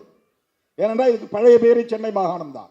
வட இந்தியாவுக்கு போனால், டெல்லிக்கு போனால் மதராசி என்று சொன்னால் சென்னையிலிருந்து வந்தவர் என்று பொருள் அல்ல. இந்த பெரிய மாகாண பகுதியில் இருந்து வந்திருக்கிற ஆந்திரனையும் குறிக்கும், அதாவது தெலுங்கனையும் குறிக்கும், கன்னடனையும் குறிக்கும், மலையாளியையும் குறிக்கும், தமிழனையும் குறிக்கும். மதராசி தான். மதராசி என்கிற சொல் இத்தனை பேரையும் குறிக்கிற சொல். இவர்கள் பிரிந்து போன பிறகு எஞ்சிய பெயர் சென்னை மாகாணம் என்பது. ஆகவே அதை தமிழ்நாடு என்று பெயர் சூட்ட கோரிக்கைகள் அவ்வப்போது எழுந்தன. அண்ணா ஆட்சியில் இருந்த காலத்தில் அதிகாரபூர்வமாக, சட்டப்பூர்வமாக தமிழ்நாடு என்று இதற்கு பெயர் சூட்டப்பட்டது. இது வரலாறு. ஆனால் பெரியாரும் அண்ணாவும் கலைஞரும் தமிழர்கள் இல்லை. அதனால்தான் இவர்கள் திராவிடர்கள் என்று தங்களை அடையாளப்படுத்திக் கொண்டார்கள். அதனால்தான் இவர்கள் திராவிடம் என்கிற அரசியலை உயர்த்தி பிடித்தார்கள். அண்ணாவையும் இவர்கள் விட்டு வைக்கவில்லை. அவரும் தெலுங்கு முதலியாராம். ஏன்னா அவங்க அம்மா பேரு பங்காரு அம்மையாராம். பங்காருனாக்க தெலுங்கு மொழி பேசக்கூடியவங்க தான் பேர் வைப்பாங்க. பங்காருனா தங்கம்னு அர்த்தம். தமிழ்ல தங்கம், தெலுங்குல பங்காரு. கலைஞர் ஆந்திராவில் இருந்து அங்க முன்னோர்கள் வந்தாங்களாம். திராவிடர் தலைவர்கள் அத்தனை பேரையும் மொழி அடிப்படையில் அடையாளப்படுத்துகிறார்கள். அண்ணன் கோவைக்கு ராமகிருஷ்ணன் அவர்களையும் அப்படிதான் மொழி அடிப்படையில் அடையாளப்படுத்துகிறார்கள். ஆனால் தமிழுக்காகவும், தமிழ் ஈழத்திற்காகவும், விடுதலை புலிகளுக்காகவும் அவர் பட்டப்பாடு, அவர் சந்தித்த சவால்கள், அவர் சந்தித்த நெருக்கடிகள், இன்னைக்கு பிரபாகரன் அவர்களின் பெயரை உச்சரிக்கக்கூடிய இந்த கற்றுக்குட்டிகளுக்கு தெரியுமா? காட்டு கூச்சலிடும் கற்றுக்குட்டிகளுக்கு கோவைக்கு ராமகிருஷ்ணன் அவர்களின் தியாகம் என்னவென்று தெரியுமா? விடுதலை புலிகள் தோழமை கழகம் என்ற ஒரு இயக்கத்தை ஆரம்பித்த போது இவர்கள் எல்லாம் எங்கிருந்தார்கள் என்று யாருக்கும் தெரியாது. எங்கோ டூயட் பாடிக்கொண்டிருந்தார்கள், எங்கோ ஷூட்டிங் நடத்தி கொண்டிருந்தார்கள். விடுதலை புலிகள் தோழமை கழகம். அப்பதான் அவரை சந்திச்ச முதல்ல அண்ணன் வைகோ வீட்டில் தான் சந்திச்சேன். கோவைக்கு ராமகிருஷ்ணன் இவ்வளவு உயர்ந்தால் இவ்வளவு நெடு வளர்ந்திருக்கிறாரு. நாங்கள் ஸ்டூடெண்டாக போயிருந்தப்ப கையை பிடிச்சி ஒரு வெளியே வரும்போது கையை பிடிச்சி வணக்கம் சொல்லிட்டு, நான் அது மாதிரி சட்டக்கல்லூரி மாணவன் அண்ணன் வைகோவை பார்க்கறதுக்காக ஒரு நிகழ்ச்சிக்கு தேதி வாங்குறதுக்காக வந்திருக்கிறேன் அப்படின்னு சொன்னேன். சரி போய் பாருங்கன்னு சொல்லிட்டு போனார். அந்த சந்திப்புன்னு எனக்கு நினைவு இருக்கிறது. 1987 அவர் அங்க எம்பி தொகுதியில் தேர்தலில் போட்டியிடும் போது விடுதலை புலிகள் தோழமை கழகம் சார்பில் 2-3 வண்டியில அந்த விடுதலை புலிகள் உடுப்போட, எப்படி புலிகள் அங்கே உடுப்பு உடுத்திருக்கிறாங்களோ அதே மாதிரி மிலிட்டரி உடை, அந்த உடையோட அவருக்கு தேர்தல் பணி செய்தார்கள். நான் அங்கு இருந்தேன். அப்போ அந்த வைகோ எம்பி தேர்தலில் போட்டியிட்டப்போ, லோக்சபா தேர்தலில், அந்த நாட்களில் இவர் சந்தித்த நெருக்கடிகள் இவர்கள் யாராவது சந்தித்ததுண்டா? இன்னைக்கு யாரோ சோசியல் மீடியாவில் எவனோ பேசுறான், ஃபிட்ஸ் வந்த மாதிரி கையை காலை உதறிட்டு நிற்கிறாங்க. எல்லாம் கையை காலை உதறிட்டு அடித்தொண்டையால காட்டுக்கூச்சல் இட்டால் எல்லாம் மக்கள் ஏமாந்து விடுவார்கள் என்று கருதுகிறார்கள். கண்டவெல்லாம் பேசுறான், எவனோ பேசுறான், உள்நோக்கம் கற்பிக்கிறான். அவருக்கு என்ன தேவை வந்தது? தமிழர்களை வீழ்த்த வேண்டும் என்று, தமிழர்களை ஒடுக்க வேண்டும் என்று. அவர் என்ன பதவிக்கு ஆசைப்பட்டாரா? அம்பேத்கரை போய் பார்த்தா இங்க இருக்கிற தலித்துகள்லாம் நமக்கு ஓட்டு போடுவாங்க அப்படின்னு நினைச்சா போய் அம்பேத்கரை பார்த்தார்? நேரடியா போய் சந்தித்தார். மியான்மருக்கு வாங்க 2 பேரும் போவோம்னு சொல்லி 2 பேரும் போனாங்க. இன்னைக்கு மியான்மர், அன்னைக்கு பர்மா. அவர் எடுத்த முடிவுகளுக்கு அவ்வப்போது இங்கிருந்து பாராட்டுகளை தெரிவித்தவர் தந்தை பெரியார். அவர் மதம் மாறும்போது நீங்களும் வாங்க மதம் மாறுவோம் சொன்னார். அம்பேத்கர் அழைப்பு விடுத்தார். இல்ல நீங்க போங்க, நான் வெளியே வந்துட்டேன்னா இந்த பசங்களை பேச முடியாது, சண்டை போட முடியாது, இவங்களை எதிர்த்து என்னால குரல் கொடுக்க முடியாது, நான் இங்க இருந்துகிட்டே பாத்துக்கிறேன், அவனா நானா பாத்துக்கிறேன் அப்படின்னு சொன்னவர் தந்தை பெரியார். நான் முஸ்லீமா மாறிட்டா அப்புறம் போய் நான் பார்ப்பனர்களை எதிர்த்து பேச முடியுமா? சனாதன தர்மத்தை எதிர்த்து பேச முடியுமா? இன்னைக்கு எந்த ஒரு முஸ்லீமாவது அதை எதிர்த்து பேச முடியுமா? பேச முடியாது. கண்ணன் ஜவாஹருல்லாவில் சனாதன தர்மம் இப்படி இருக்கு, திருமாவளவன் பேசுற மாதிரி அவரால் பேச முடியாது. பேசினா அது மதக்கலவரமா மாறி போயிடும். பேசுகிற துணிச்சல் உள்ளவர் தான், ஆனா அது மதக்கலவரமா மாறிடும். திருமாவளவனை ஒண்ணும் பண்ண முடியாது. நான் ஆணவத்தோட சொல்லல, நான் முஸ்லீம் இல்ல, நான் கிறிஸ்தவன் இல்ல, என்ன ஒண்ணும் பண்ண முடியாது. நான் பெரியாரின் பிள்ளை, அம்பேத்கரின் பிள்ளை, அவ்வளவுதான் என்னுடைய அடையாளம், அவ்வளவுதான் என்னுடைய அடையாளம். வேற எந்த அடையாளம் எனக்கு கிடையாது. எனக்கு சாதி ஒரு அடையாளம் கிடையாது, மதம் ஒரு அடையாளம் கிடையாது. எனக்கு மொழி என்பது மட்டும், மொழியும் கூட எனக்கு அடையாளம் கிடையாது. ஆனால் மொழி உரிமைக்காக போராடுவேன், அது என்னுடைய கடமை. இன உரிமைக்காக போராடுவேன், அது எனக்கு கடமை. விடுதலை புலிகளை ஆதரிப்பது நான் வெறும் மொழி உணர்வால் அல்ல, இன உணர்வால் அல்ல, சிங்கள பௌத்த பேரினவாதத்தின் ஆதிக்கத்தை எதிர்ப்பதற்காக புலிகளுக்கு நாங்கள் ஆதரவு தெரிவிக்கிறோம். ஒரு தேசிய இன விடுதலைக்கான போராட்டம் என்கிற முறையிலே புலிகளை ஆதரிக்கிறோம். அண்ணன் பிரபாகரன் அவர்களை ஆதரிக்கிறோம். அண்ணன் ஏதோ சொன்னார் என்றான். எனக்கு தெரிஞ்சு என்கிட்ட பேசின மாதிரி மற்றவங்கிட்ட பேசினாரான்னு எனக்கு தெரியாது. 2002 ஒரு முறை 1 மணி நேரத்திற்கு மேலாக அண்ணன் பிரபாகரன் அவர்கள் என்னை அழைத்து பக்கத்தில் அமர வைத்துக் கொண்டு அந்த ராணுவ மிடுக்கான உடையோடு அமர்ந்து கொண்டு 1 மணி நேரம் சாதி அரசியல் குறித்து பேசினார். இவர்கிட்ட தான் பேசினாரான்னு ஒரு ஆள் அறிக்கை கொடுத்தான். என்கிட்ட தான் பேசினார். நான் நீங்க தான் சொல்றீங்களா அவர் உயிரோட இருக்கிறாருன்னு. உயிரோட இருந்தா என்னைக்காவது ஒரு நாள் சொல்லுவார், திருமாவளவன் சொன்னது அத்தனையும் உண்மை, ஒன்றும் புனைவு இல்லை என்பதை சொல்லுவார். என்கிட்ட பேசினார். என்கிட்ட முதல் வார்த்தையை கேட்டார், திண்ணியத்துல வாயில மலத்தை திணிச்சவன் உயிரோட இருக்கிறானான்னு கேட்டார். என்னால அந்த செய்தியை படிச்சுட்டு 3 நாள் தூங்க முடியல, சாப்பிட முடியல. அவனை எப்படி இன்னும் விட்டு வச்சிருக்கிறீங்கன்னு கேட்டார். புரட்சியாளன் எந்த மூலையில் இருந்தாலும் அவன் ஒடுக்குமுறைகளுக்கு எதிராக சிந்திப்பான் என்பதற்கு ஒரு அடையாளம், ஒரு சான்று. அடுத்த கேள்வி கேட்டார், இவ்வளவு மோசமான ஒரு நிலை அங்கே இருந்த போதும் ஒரு அரசியல் கட்சி தலைவர் கூட இதை கண்டித்து அறிக்கை விடவில்லையே, என்ன அரசியல் தமிழ்நாட்டில் நடக்கிறது, எப்படி அவர்களால் இதை சகித்துக் கொள்ள முடிகிறது? இந்த கேள்வியை கேட்டவர் அண்ணன் பிரபாகரன். மதனி அவர்களை காதலித்ததை, அதனால் இருந்த சிக்கலையும், அதனையொட்டி அவர் எடுத்த நடவடிக்கைகளையும் பல நிமிடங்கள் என்னோடு பகிர்ந்து கொண்டார். இதை உங்களை போன்ற ஆட்கள்கிட்ட பேச மாட்டார். நீங்கள் எல்லாம் சனாதனவாதிகள் என்பது அவருக்கு தெரியும், பேச மாட்டார். வேறு யாரோடும் இதை பகிர்ந்திருக்க வாய்ப்பில்லை. என்னிடத்தில் பேசினார். மதிவதரி அவர்களை நான் காதலித்ததால் அவருடைய தந்தையே எங்கள் காதலை ஏற்றுக்கொள்ளவில்லை. மானுடத்தின் தமிழ்க்கூடல் முடிந்ததும் நான் வன்னிக்கு சென்று அவரை சந்தித்த போது, அண்ணா உங்கள் மாமனாரை சந்தித்தேன் என்று சொன்னதும் அடுத்த நொடியே அவர் ஒரு வார்த்தை சொன்னார். நான் அதிர்ந்து போனேன். அதன் பிறகு அந்த காதல் குறித்தும் காதல் தொடர்பான பிரச்சனைகள் குறித்தும் அதனையொட்டி அவர் எடுத்த நடவடிக்கைகள் குறித்தும் வல்வெட்டி துறையிலே 14 பேரை நான் சுட்டு கொன்றேன் என்று சொன்னார். எவனும் இதை மறுக்க முடியாது. சாதிக்கு எதிரான நடவடிக்கை, மதிவதனை சார்ந்த சமூகம் நான் இல்லை என்பதனால் என்னை தலைவனாக ஏற்றுக்கொள்ள இந்த மண்ணில் பெரும் தயக்கம் இருந்தது. காலப்போக்கில் அது தகர்ந்து போனது. நீங்களும் அந்த பொறுமையை கடைபிடிக்க வேண்டும். தமிழ்நாடு உங்களை ஏற்கிற காலம் வரும் என்று சொன்னார். அண்ணன் என்னிடத்தில் பகிர்ந்து கொண்டார். இயக்கத்திற்குள்ளே சாதி யாரும் பார்ப்பதில்லை. சாதி அடிப்படையில் எந்த பிரச்சனையும் எழுந்ததில்லை. காதல் என்று வருகிற போது விரும்புகிறவர்கள் திருமணம் செய்ய இயக்கத்திலே சுதந்திரம் உண்டு. அதை நாங்கள் அனுமதிக்கிறோம். இயக்கத்தை தாண்டி சாதி பிரச்சனை வந்தால், எங்கள் காதுக்கு வந்தால், அடுத்த நாளே அந்த இடத்தில் எங்கள் இயக்கம் நிற்கும். அங்கு சாதி ஆணவத்திற்கு எதிரான நடவடிக்கைகளை இயக்கம் மேற்கொண்டிருக்கிறது என்று விவரித்தார். இன்றைக்கு சாதி பிரச்சனைகள் என்பது ஒரு கட்டுக்குள்ளே இருக்கிறது. இந்த இயக்கம் வலிமை பெற்றிருப்பதனால் ஏன் இவ்வளவு பேசினார் தெரியுமா? அதற்கும் ஒரு காரணம் இருக்கிறது.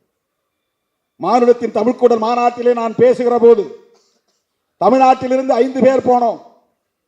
5 பேரில் ஒரே ஒரு அரசியல் களப்பணியாளர் என்கிற முறையில் அழைக்கப்பட்டவன் நான் தான். கவிஞர் இன்குலாப், எழுத்தாளர் ஜெயபிரகாசம், அவரும் ஒரு கவிஞர் எழுத்தாளர். இயக்குனர் புகழேந்தி தங்கராஜ், திரைப்படத்துறையை சார்ந்தவர். ஓவியர் மருது, அவர் ஒரு கலைஞர். அரசியல் தளத்தில் யாரை அழைப்பது என்று தெரியவில்லை என்று புதுவை ரத்தினதுரை அவர்கள் போய் அண்ணனிடத்திலே சொன்னபோது ஒரு சீட்டிலே எழுதி கொடுத்தாராம். அவரே சொன்னது, புதுவை ரத்தினதுரையே சொன்னது. கலை இலக்கிய கழகத்தின் பொறுப்பாளர் அவர்தான். அவரே சொன்ன வார்த்தை. நாங்க என்ன செய்யறது, யாரை கூப்பிடுறதுன்னு தெரியாம போய் குழம்பிக்கிட்டு இருந்தோம். ஒரு சீட்டை எடுத்து எழுதி கொடுத்தாரு. பிரிச்சு பார்த்தா திருமாவளவன் பேர் இருந்தது.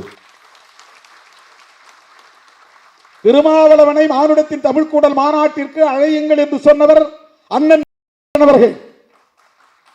அந்த மாநாட்டில் நான் பேசுகிற போது அப்ப எனக்கு சரியான தலைவலி, எனக்கு சைனஸ் தலைவலி. வல்வெட்டி துறையெல்லாம் போயிட்டு வந்த உடனே மேடையில் பேச சொல்லிட்டாங்க. பேசும்போது நான் சொன்னேன், புலிகளை பார்த்து நான் கேட்கிறேன், அண்ணன் அவர்களுக்கு நான் ஒரு கோரிக்கை வைக்கிறேன். நீங்கள் இந்த யுத்தத்தில் வெற்றி பெற்று தமிழ் ஈழம் மலர்ந்தால் அந்த ஈழம் சாதியற்ற ஈழமாக இருக்குமா என்கிற கேள்வியை எழுப்பினேன். இன்றைக்கு பெரியாரை பற்றி ஆழமாக படிக்கிற போது அவற்றையெல்லாம் படிக்காத நிலையில் பெரியாரை போல் திருமாவளவனும் சிந்தித்திருக்கிறானே என்று நான் எனக்குள் பெருமைப்பட்டுக் கொண்டேன். ஏனென்றால் அவர் எந்த நிலை எடுத்தாலும் சாதி ஒழிப்பை மட்டுமே முன்னிறுத்தி நிலைப்பாட்டை எடுத்திருக்கிறார் தந்தை பெரியார். அதுதான் ரொம்ப முக்கியமான. அப்ப ஈழம் விடுதலை அடைந்தால் அந்த ஈழத்தில் சாதி இருக்குமா இருக்காதா அந்த கேள்வி எழுப்பி நான் சொன்னேன். இங்கிருந்து அயல் நாடுகளுக்கு போனவர்கள் நிலபுலத்தை விட்டுவிட்டு போயிருக்கிறார்கள், ஆடு மாடு உள்ளிட்ட கால்நடைகளை விட்டுவிட்டு போயிருக்கிறார்கள், உற்றார் உறவினர்களை விட்டு போயிருக்கிறார்கள். ஆனால் சாதியை விட்டு போயிருக்கிறார்களா என்று தெரியாது. அவர்கள் திரும்பும் போது சாதியோடே வந்தால் தமிழீழம் என்னவாகும் என்ற கேள்வியை எழுப்பியவன் திருமாவளவன். 2002 விடுதலை புலிகளின் மாநாட்டில், மானுடத்தின் தமிழ்க்கூடல் மாநாட்டில் மலரப்போகும் தமிழீழத்தில் சாதி இருக்குமா இருக்காதா என்ற கேள்வியை எழுப்பினேன்.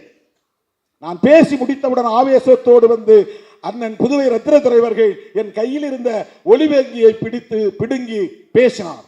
எங்கள் தலைவர் சாதி ஒழிப்புடன் கூடிய தமிழீழத்தை வென்றெடுக்கவே போராடுகிறார். நாளை மலரவிருக்கிற தமிழீழத்தில் சாதி இருக்குமே, ஆனால் அந்த ஈழம் எங்களுக்கு தேவையில்லை என்று பேசியவர் புதுவை ரத்தினதுரை. தோழர்களே, இந்த பேச்சுதான் அவருடைய காதுக்கு போயிருக்கிறது. அதனால்தான் இந்த மாநாடு முடிந்து நான் அவரை சந்தித்து பேசிய போது நெடுநேரம் என்னிடத்தில் சாதியை பற்றிய உரையாடினார். தமிழ் ஈழத்தில் சாதி இருக்காது என்பதை உறுதிப்படுத்தினார். சாதியால் தான் சிதறி கிடக்கிறோம் என்பதை திரும்ப திரும்ப சொன்னார். தமிழ்நாட்டில் உங்களை ஏற்கிற காலம் வரும், அதுவரையில் பெருமையாக இருக்க வேண்டும் என்று சொன்னார். இதெல்லாம் 100க்கு 100 உண்மை. அண்ணன் என்னோடு பேசியது 100க்கு 100 உண்மை. இன்னும் பல விவரங்கள், அதையெல்லாம் நான் சொல்ல விரும்பவில்லை. ஆனால் இன்றைக்கு பேசுகிறவர்கள் அண்ணன் சொல்லித்தான் பெரியார் எதிர்ப்பை கையில் எடுக்கிறோம் என்று சொன்னால் இது எவ்வளவு பெரிய அயோக்கியத்தனம். அவர்களையே கொச்சைப்படுத்துவதாக இருக்கிறதே. அண்ணன் பிரபாகரன் அவர்கள் எங்கே அப்படி சொன்னார்? ஏதேனும் ஒரு பதிவை காட்டுங்கள். எங்கே அப்படி எழுதியிருக்கிறார்? என்றைக்கு அவர் திராவிடத்தை எதிர்த்து பேசியிருக்கிறார்? அவர் இந்தியாவையே எதிர்க்கவில்லையே, இந்திய அரசையே அவர் விமர்சிக்கவில்லையே. இந்தியாவின் துணையோடு தான் நம்மால் ஈழத்தை வென்றெடுக்க முடியும் என்கிற நம்பிக்கை கொண்டிருந்தவர் அல்லவா? உங்களை போல காங்கிரஸை விமர்சிப்பது, இந்திய அரசை விமர்சிப்பது என்கிற நிலைப்பாட்டை கூட அவர் எடுத்ததில்லையே. அவருடைய அரசியலை எப்படி நீங்கள் கொச்சைப்படுத்தலாம்? குருமூர்த்தி சொன்னார் என்று சொல்லிக் கொள்ளுங்கள். பெரியாரை நாங்கள் எதிர்ப்பதற்கு இவர்தான் காரணம் என்று சொல்லுங்கள். எச் ராஜா தான் காரணம் என்று சொல்லுங்கள். அல்லது வேறு யாராவது RSS காரர்கள் தான் காரணம் என்று சொல்லுங்கள். எப்படி அண்ணன் அவர்களின் பெயரை சொல்லலாம்? அவர் திராவிடத்திற்கு எதிரானவரா? யோசித்து பாருங்கள். சிங்களம் அது ஒரு இனத்தின் அடையாளம், பௌத்தம் அது மதத்தின் அடையாளம், பேரினவாதம் என்பது பெரும்பான்மை என்கிற அடிப்படையிலான ஒரு அடையாளம். தங்களுடைய பகைவர்களை இப்படித்தான் அவர் அடையாளப்படுத்தினார். சிங்கள பௌத்த பேரினவாதிகள், அவ்வளவுதான் அவருடைய பகைவர்கள். சிங்களம் என்கிற மொழியை அடையாளமாக கொண்டவர்கள், பௌத்தம் என்கிற மதத்தை அடையாளமாக கொண்டவர்கள், பெரும்பான்மை என்கிற எண்ணிக்கை அடையாளத்தை கொண்டவர்கள், இவர்களே எங்கள் எதிரிகள் என்று அடையாளப்படுத்தியவர் ஒரு இடத்திலும் அதற்கு அப்படியே நேர் எதிராக சிங்களத்திற்கு பதிலாக தமிழ், பௌத்தத்திற்கு பதிலாக இந்து, பெரும்பான்மைக்கு பதிலாக சிறுபான்மை என்று தமிழ், இந்து, சிறுபான்மை நாங்கள் என்று அவர் சொன்னதில்லை. அவருடைய உரையிலோ எழுத்திலோ அல்லது அவருடைய செயல் திட்டங்களிலோ தமிழர் என்ற அடையாளத்தை தவிர இந்து என்கிற சொல்லை அவர் எங்கும் கையாண்டதில்லை.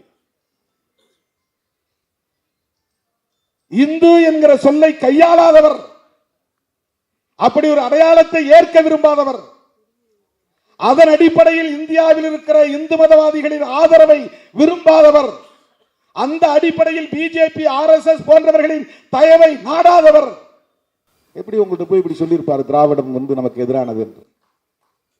என்ன அரசியல் இது? யாரை கொச்சைப்படுத்துகிறீர்கள்? உங்கள் பிழைப்புவாதத்திற்காக யாரை வேண்டுமானாலும் பயன்படுத்திக் கொள்ளுங்கள். அண்ணன் பிரபாகரனை அப்படி தவறாக பயன்படுத்துவதை நாங்கள் வேடிக்கை பார்க்க முடியாது. ஒட்டுமொத்த தமிழினத்திற்குமானவர், எல்லோருக்குமானவர். 1983 இருந்து 2009 வரையில் மாணவ பருவத்திலிருந்து இந்த இயக்கத்தின் தலைவனாக வந்த காலத்து வரையில் ஈழ பிரச்சனையில் ஈடுபாடு கொண்டவன் திருமாவளவன், களமாடியவன் திருமாவளவன், பல போராட்டங்களில் பங்கேற்றவன் திருமாவளவன். நீங்கள்லாம் 2009 பின்னால வந்த கற்றுக்குட்டிகள். உங்களுக்கு என்ன தெரியும்? என்ன அரசியல் தெரியும்? ஈழம் குறித்து உங்களுக்கு என்ன தெரியும்? ஈழ விடுதலையை பற்றி உங்களுக்கு என்ன தெரியும்? நீங்கள் பேசுவது தமிழ் தேசியமா? எது தமிழ் தேசியம்? தமிழ் தேசியம் என்றால் என்ன? வெறும் மொழி உணர்வா? வெறும் இன உணர்வா? வெறும் நிலப்பரப்பு பாதுகாப்பா? தமிழ் தேசியத்தின் உண்மையான எதிரி என்பது வெளிப்படையாக சொல்ல விரும்புகிறேன், கருத்தியல் புரிதலுக்காக சொல்ல விரும்புகிறேன். தமிழ் தேசியத்தின் எதிரியை இந்திய தேசியமாகத்தான் இருக்க முடியும். தெலுங்கு தேசியமோ மலையாள தேசியமோ இருக்க முடியாது. இந்திய தேசியத்தை எதிர்க்கிற அரசியல் தான் தமிழ் தேசிய அரசியல். ஏனென்றால் இந்திய தேசியம் என்பது மொழி வழி அடிப்படையிலான தேசியத்தை ஒருபோதும் ஏற்காது. மொழி வழி அடிப்படையில் மாநிலங்கள் பிரிப்பதை கூட ஒத்துக்கொள்ளாது. அப்படி பிரிவது பிராந்தியவாதத்தை வளர்க்கும் என்று நம்பக்கூடியவர்கள், பிரிவினைவாதத்தை வளர்க்கும் என்று நம்பக்கூடியவர்கள், மத அடிப்படையில் இந்தியாவை ஒரே தேசமாக ஆக்க வேண்டும் என்பதுதான் RSS திட்டம். காங்கிரஸ் பேசிய இந்திய தேசியத்திற்கும் பிஜேபி பேசுகிற இந்திய தேசியத்திற்கும் ஒரு வேறுபாடு உண்டு.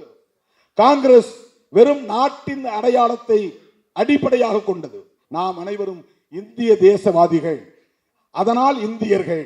இதுதான் காங்கிரஸ் வைத்த தேசியவாதம்.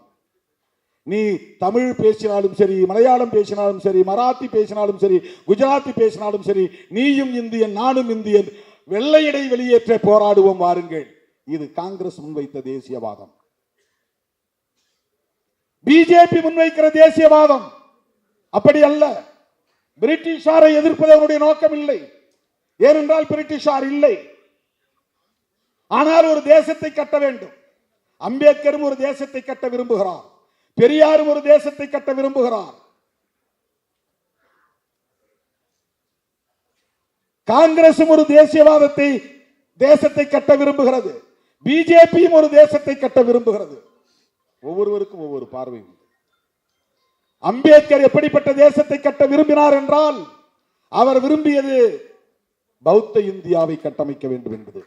பௌத்தம் என்பது மதத்தின் அடிப்படையில் அல்ல. அம்பேத்கர் சொல்லுவது பௌத்த இந்தியா என்றால் சமத்துவ இந்தியா என்பதுதான் அம்பேத்கரின் தேசியவாதம். அவருடைய தேசியவாதம் சமத்துவ தேசியவாதம்.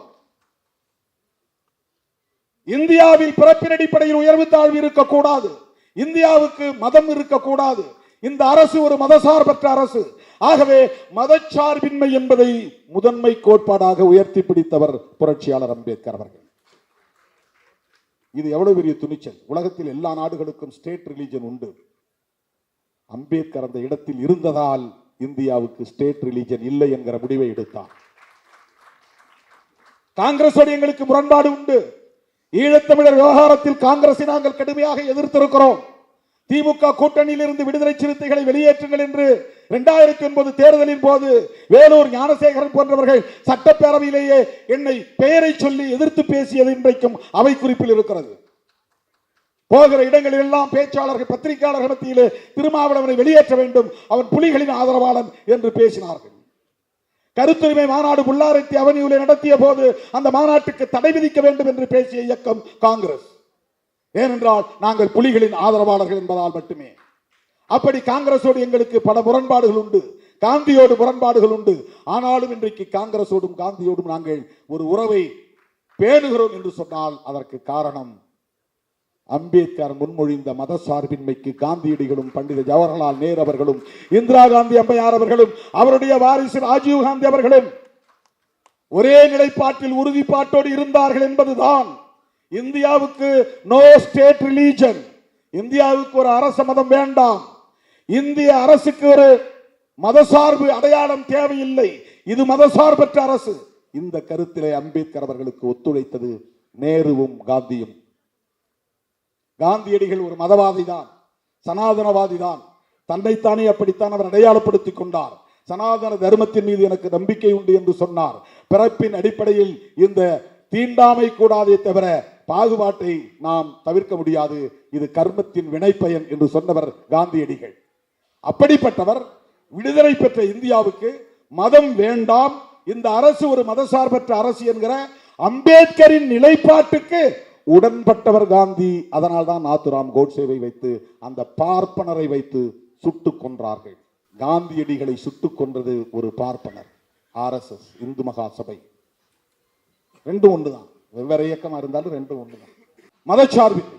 அம்பேத்கர் விரும்பிய தேசியவாதம் சமத்துவ தேசியவாதம். தந்தை பெரியார் விரும்பிய தேசியவாதம். இந்தியாங்கிற ஒரே நாடு இருந்தாலும், அல்லது திராவிட நாடாக இருந்தாலும், அல்லது தமிழ்நாடாக இருந்தாலும் அவருடைய ஒரே கண்டிஷன் ஜாதி ஒழியணும். ஜாதி ஒழிந்த திராவிட நாடு. ஏன்னா அவன் வடநாட்டுக்காரனோடு நம்ம சேர்ந்திருந்தா அவனுடைய புராண குப்பைகள்லாம் இங்க வந்து சேருது. அவன் ஆக்கிரமிப்பு பண்றான்.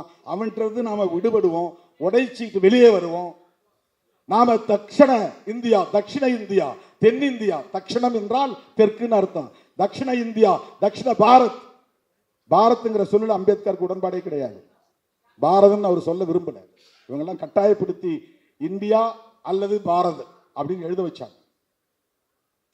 பாரதம் என்கிற சொல்லே மகாபாரதத்தை அடையாளப்படுத்துவது அல்லது பரதன் ஆண்ட தேசம் இது என்கிற கதையை, புராணத்தை, புனைவை ஒத்துக்கொள்வது என்று கருதி இந்த பெயரை அவர் விரும்பவில்லை. இந்தியா என்பது ஆங்கில பெயர், அதனால் அது கூடாது என்றார்கள் அப்போதே. இன்னைக்கு இருக்கிற RSS இல்லை, அப்ப யாரும் இல்லை. அப்பவே இந்த மாதிரி இயக்கம் கிடையாது, பிஜேபி கிடையாது. அப்ப இருந்த அதிதீவிர இந்துத்துவ சக்திகள், சனாதன சக்திகள் இந்துஸ்தான் என்று இந்த நாட்டுக்கு பெயர் சூட்ட வேண்டும் என்ற கோரிக்கையை எழுப்பி அவர்கள் வாதிட்டுக் கொண்டிருந்த நேரத்தில் தான் முதல்ல முஸ்லிம்கள் கேட்கல தனிநாடு. இந்தியாவுக்கு இந்துஸ்தான் பெயர் வைக்க சொல்லி இந்துத்துவ சக்திகள் போராடிய பிறகுதான் முஸ்லிம்களுக்கு அந்த எண்ணம் வருது.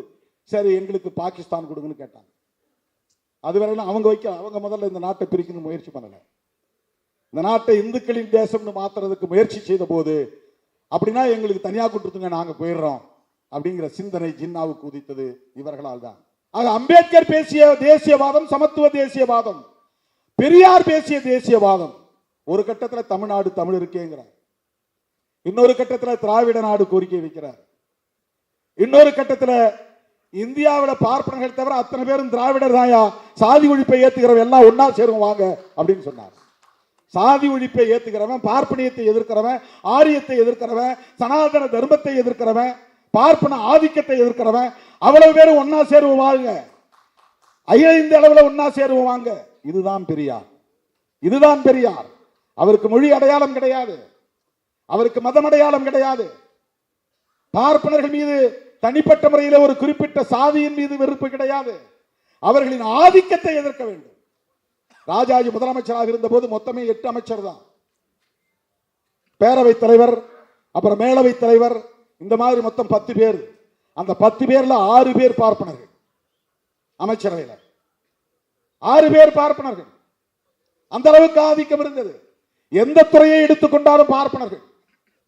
நீதித்துறையாக இருந்தாலும், நிர்வாகத்துறையாக இருந்தாலும், பத்திரிகை துறையாக இருந்தாலும், அத்தனை துறைகளிலும் பார்ப்பனர்களின் ஆதிக்கமே கொட்டமடித்தது. பள்ளி கல்வி ஆசிரியர்கள் நியமனத்தில் பார்ப்பனர்கள், கல்லூரி பேராசிரியர்கள் நியமனத்தில் பார்ப்பனர்கள், துணைவேந்தர்கள் நியமனத்தில் பார்ப்பனர்கள். இந்த பார்ப்பனர்களின் ஆக்கிரமிப்பையும் ஆதிக்கத்தையும் எதிர்க்க வேண்டும் என்பதில் தான் அவர் குறியாக இருந்தார். தோழர்களே, வரலாற்றை நாம் தோண்டி தோண்டி பார்க்கிற போது நமக்கு வியப்பாக இருக்கிறது. ஒரு கட்டத்தில் மறைமலையடிகளும் திருவி கல்யாண சுந்தரம் அவர்களும் பெரியாரை ஆதரிக்கிறார்கள். எப்போன்னா மகாபாரதத்தையும் ராமாயணத்தையும் கடுமையாக அவர் விமர்சிக்கிறார். கவனமாக கேளுங்க, இதெல்லாம் ரொம்ப முக்கியமான அரசியல். ஏனென்றால் சனாதன சக்திகள் நாளுக்கு நாள் இங்கே வலுப்பெற்று வருகிறார்கள். அதற்கு காரணம் மாப்போசியின் வாரிசுகள் மறுபடியும் இங்கே வலுப்பெற்று விட்டார்கள். அதுதான் அடிப்படை. மாப்போசி பெரியவர் தான், அவருடைய தியாகமும் போற்றுதலுக்குரியதுதான். ஆனாலும் அவர் அன்றைக்கு பார்ப்பன ஆதிக்கத்தை எதிர்க்காமல் மொழி அடிப்படையிலே தனித்தமிழ் அரசு வேண்டும் என்ற கோரிக்கையை முன்வைத்தவர், மறந்துவிடக் கூடாது. அவருக்கு இந்துத்துவ எதிர்ப்போ, பார்ப்பன ஆதிக்க எதிர்ப்போ, அல்லது பார்ப்பனிய கோட்பாட்டு எதிர்ப்போ அவருக்கு இல்லை. இதுதான் பெரியார் மாறுபடுகிறார், இதெல்லாம் அவர் வேறுபடுகிறார். பெரியார் ராமாயணத்தை எதிர்த்த போது, பெரியார் மகாபாரதத்தை எதிர்த்த போது ஆதரித்த மறைமலையடிகள், திருவி கல்யாண சுந்தரம் போன்றவர்கள் தன்னை ஆதரிக்கிறார்கள் என்று இவரும் மகிழ்ச்சியில் இருந்தார். அதன் பிறகு அவருக்கு புரிஞ்சிட்டு எப்படின்னா, சைவம் ஒரு கட்டத்தில் மகாபாரதத்தையும் ராமாயணத்தையும் எதிர்க்கிற முயற்சி எடுத்தது. இவர்கள் தங்களை சைவர்களாக உணர்ந்து கொண்டு சைவ இலக்கியங்களுக்கு வலு தேடுவதற்காக நம்முடைய இந்த எதிர்ப்பை அவர்கள் ஆதரிக்கிறார்கள் அப்படின்னு புரிந்து கொண்டு சைவ இலக்கியங்களை விமர்சிக்க தொடங்கினார். தேவாரம், பன்னிரு திருமுறை, ஆழ்வார்களுடைய பாசுரங்கள், இவற்றையெல்லாம் கடுமையாக விமர்சிக்க தொடங்கினார். உடனே மறைமலையடிகளும் திருவிக்காவும் பின்வாங்கி கொண்டார்கள். பெரியாரை விமர்சிக்க தொடங்கிட்டாங்க. இந்த அரசியலை புரிஞ்சுங்க, பெரியார் எப்படி செயல்பட்டார் என்பதற்கு இது ஒரு சான்று. மறைமலையடிகள், திருவி கல்யாண சுந்தரம் போன்றவர்கள் எல்லாம் அவர் வாழ்ந்த காலத்திலேயே இவர்தான் எங்கள் தலைவர், தமிழர் தலைவர் என்று பிரகடனப்படுத்தியவர்கள். அந்த காலத்தில் மிகப்பெரிய ஆளுமைகளாக இலக்கிய தலங்களிலும் அரசியல் தலங்களிலும் சமூக பண்பாட்டு தலங்களிலும் விளங்கியவர்கள். பெரியாரை அவருடைய தாய்மொழி என்ன என்று பார்க்கவில்லை, அவர் எந்த இனத்தை சார்ந்தவர் என்று பார்க்கவில்லை. எங்களுக்கான தலைவர், தமிழர் தலைவர் என்று சொன்னவர்கள் அவர்கள். அவர்களால் தமிழர் தலைவர் என்று போற்றப்பட்ட பெருமைக்குரியவர். ஆனா அவங்களும் எப்படி சிந்திக்கிறாங்க அப்படின்னு பார்க்கிற போது, அவங்க சாதி ஒழிப்புக்கு தயாரா இல்லைன்னா வேணாம் போங்க. இந்து மத சனாதன தர்மத்தை எதிர்த்து போராடுவதற்கு தயார் இல்லை என்றால் எவனும் தேவையில்லை. நான் ஒரு ஆளு நின்று போராடுவோம் போங்க. இந்த துணிச்சல் அவருக்கு இருந்தது. வெறும் 10 பேரை வச்சுக்கிட்டு, 8 பேரை வச்சுக்கிட்டு, 6 பேரை வச்சுக்கிட்டு தொடர் போராட்டங்களை நடத்தியவர் தந்தை பெரியார். கூட்டம் வேணும்னு யாரும் அவர் கவலைப்பட்டது கிடையாது. செய்தி ஆகணும், பத்திரிகைகளை பெருசா வரணும், டிவி டிபேட்ல வரணும் அவர் ஆசைப்பட்டது கிடையாது. அதில் அவர் இன்பம் அடைந்தது இல்லை. எவன் தன்னை ஏற்றுக்கொண்டான், எவன் தன்னை அங்கீகரித்திருக்கிறான் என்பதை பற்றி கவலைப்படாத ஒரு ஆளுமை. யார் விமர்சிக்கிறான், யார் நம்மை அவதூறு பரப்புகிறான் என்பதை பொருட்படுத்தாத ஒரு ஆளுமை. இதெல்லாம் மிக மிக மிக மிக அபூர்வம். இப்படிப்பட்ட ஒரு தலைமை தோன்றுவது, இப்படிப்பட்ட ஒரு ஆளுமை தோன்றுவது மிக மிக அபூர்வம், அரிதினும் அரிது. அவருடைய சிந்தனைக்கு, அவருடைய முயற்சிக்கு, அவருடைய உழைப்புக்கு, அவருடைய தியாகத்திற்கு இன்றைக்கு களங்கம் கற்பிக்க முயற்சிக்கிறார். தோழர்களே, பெரியார் கண்ட தேசியவாதம் சுயமரியாதை தேசியவாதம். அப்படிதான் அதை நம்ம அடையாளம் காணும். அவர் இந்தியா ஒரு சுயமரியாதை உள்ள இந்தியாவாக, சுயமரியாதைன்னா சமூக நீதி, சமூக நீதினா சமத்துவம், அவ்வளவுதான். பெரியாரும் அம்பேத்கரும் கனவு கண்ட இந்தியா சமத்துவ இந்தியா. அவர்கள் முன்மொழிந்த தேசியவாதம் சமத்துவ தேசியவாதம், அவ்வளவுதான். மொழி உணர்வு அடிப்படையில், இன உணர்வு அடிப்படையில் அவர் நாங்க தமிழ அப்படின்லாம் அவர் பராக்கிரமத்தை காட்டவில்லை. அப்படி யாருக்கே அவருக்கு நாடகம் ஆட வேண்டும் என்கிற தேவையில்லை. யாரையும் ஏமாற்ற வேண்டும் என்கிற அவசியம் அவருக்கு இல்லை. சராசரி அரசியல் கட்சிகளை சொல்லணும்னா நீங்க அப்படி சொல்லலாம். இப்ப அண்ணா ஒரு அரசியல் கட்சி நடத்தினார், கலைஞர் ஒரு அரசியல் கட்சி நடத்தினார்.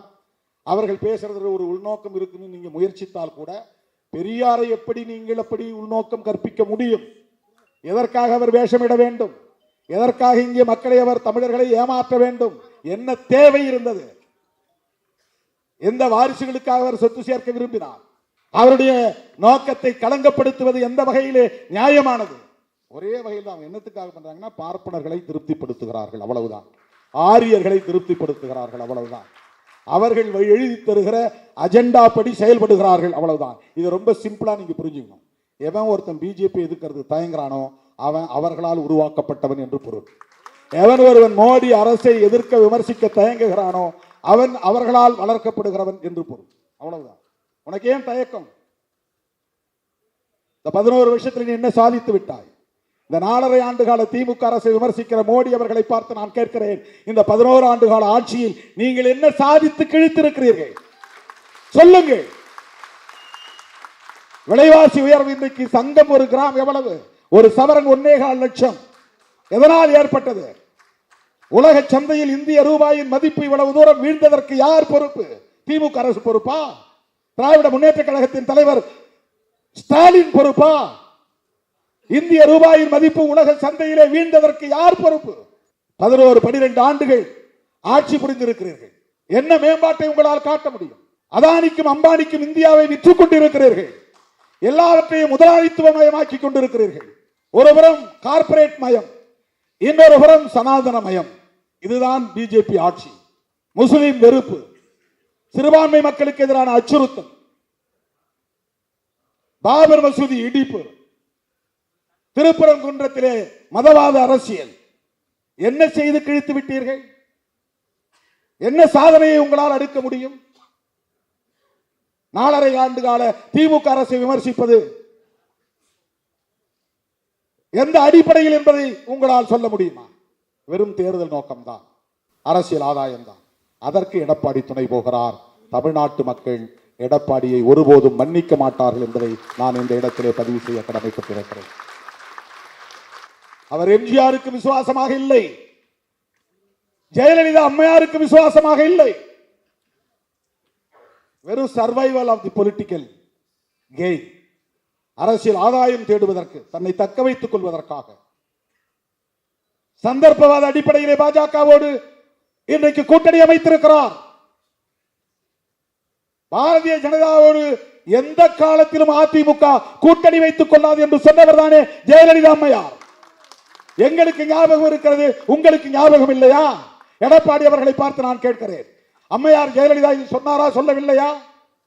மோடியா லேடியா மோதி பார்க்கலாம் வா என்று அழைத்தவர் தானே ஜெயலலிதா அம்மையார்.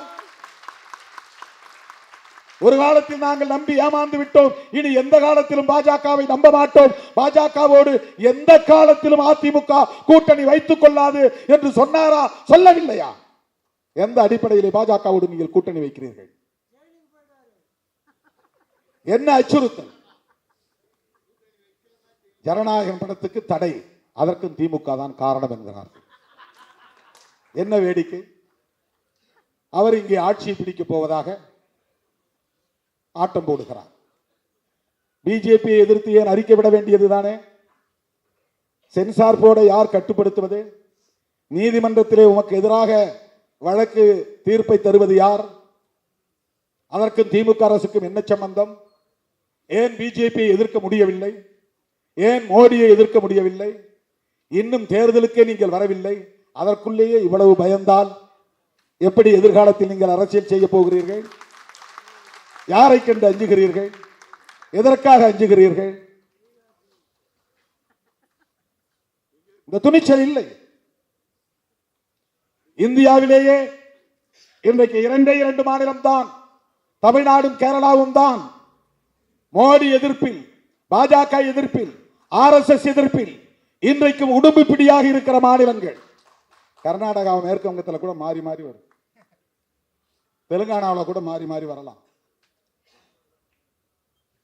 எனக்கு தெரிஞ்ச 2001 இருந்து எவ்வளவோ முயற்சியை மேற்கொண்டு வருகிறார்கள். நீங்க பிஜேபியோட கூட்டணி வைக்கலையா? அப்பெல்லாம் பிஜேபி யாருக்குமே தெரியாது தமிழ்நாட்டில். திமுக கூட்டணியில் பிஜேபி இருந்துதான் கூட பல பேருக்கு தெரியாது. அப்படி ஒரு கட்சி. அவங்க ஓட்டு போட்டு நான் எம்எல்ஏ ஆனா. அன்னைக்கு திமுக காரங்களே எனக்கு ஓட்டு போடல.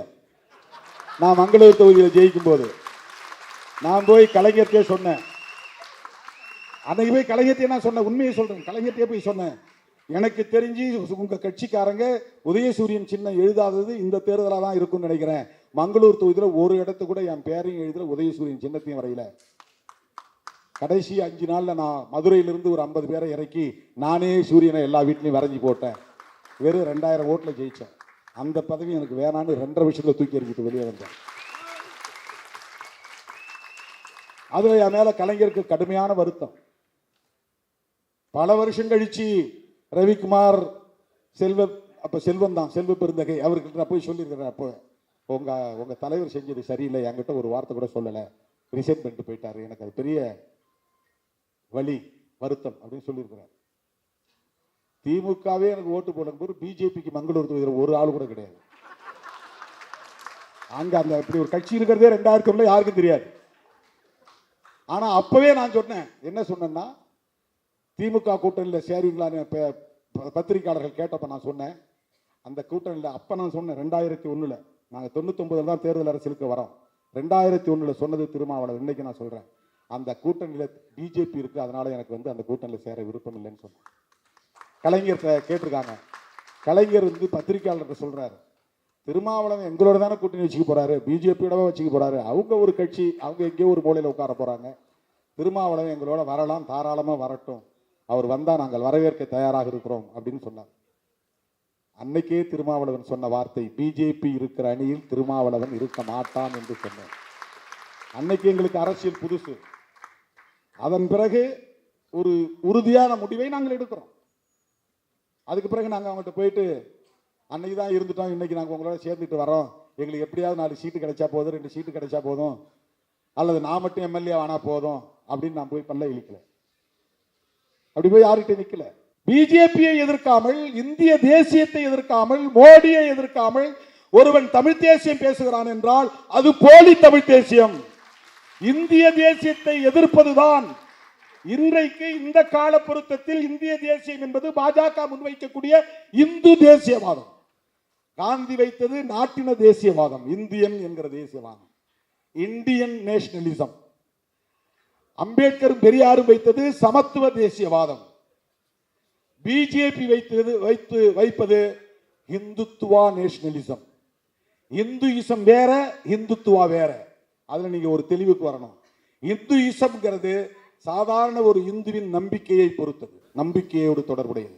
இப்ப எங்க அம்மா ஒரு இந்து கடவுள் மீது நம்பிக்கை வைக்குது, எல்லா கோயிலுக்கும் போகுது, எப்படியாவது என் பிள்ளைக்கு நல்ல புத்தி கொடு, அவன் சீக்கிரம் ஒரு கல்யாணம் பண்ணட்டும் அப்படின்னு 21 முறை சமயபுரம் கோயிலுக்கு ஆத்தாளுக்கு போய் சாமி கும்பிட்டுச்சு. அதுக்கு ஒரு நம்பிக்கை அது. அப்புறம் யாரோ சொன்னாங்க, இன்னும் காளஹஸ்திக்கு போச்சு, அந்த கோயிலுக்கு போயிட்டு வந்தா கல்யாணம் நடந்துருன்னு.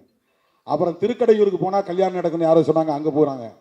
அப்புறம் சூரியனார் கோயிலில் போங்க, அங்க கட்டாயமா திருமணம் நடக்கும் உங்க பிள்ளைக்கு போனா. இது இந்துயிசம், அந்த நம்பிக்கை, அது ஹிந்துயிசம். இந்துக்களின் நம்பிக்கையோடு தொடர்புடையது இந்துயிசம். பிஜேபி பேசுவது இந்துயிசம் அல்ல, இந்துத்துவா. இந்து மக்களின் உணர்வுகளை அரசியல் ஆதாயத்திற்கு பயன்படுத்திக் கொள்ளுகிற அரசியல் நடவடிக்கை இந்துத்துவா.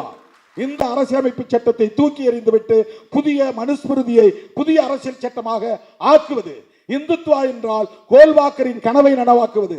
இந்துத்துவா என்றால் ஹெட்காவரின் அரசியலை மக்களிடத்தில் பரப்புவது.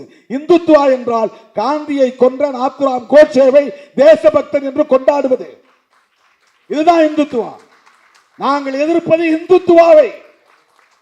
சாதாரண இந்து மக்களின் நம்பிக்கையை நாங்கள் விமர்சிக்கவில்லை. பெரியார் மாதிரி எங்களால் அவ்வளவு துணிச்சலா பேச முடியாது. அவருக்கு எந்த எதிர்பார்ப்பும் இல்லை. எங்களுக்கு அரசியல் ரீதியாக மக்களை அமைப்பாக்க வேண்டிய தேவை இருப்பதாக நாங்கள் களமாடுகிறோம்.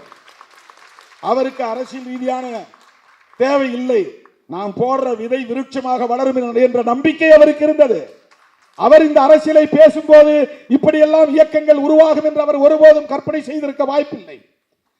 அண்ணா உருவாவார், திராவிட முன்னேற்ற கழகம் உருவாகும், அதை ஒட்டி அதிமுக என்று இயக்கம் பல்கி பெருகும், அதே வரிசையில் திருமாவளவன் போன்றவர்கள் வருவார்கள் என்றெல்லாம் பெரியார் எண்ணி பார்த்திருக்க வாய்ப்பில்லை.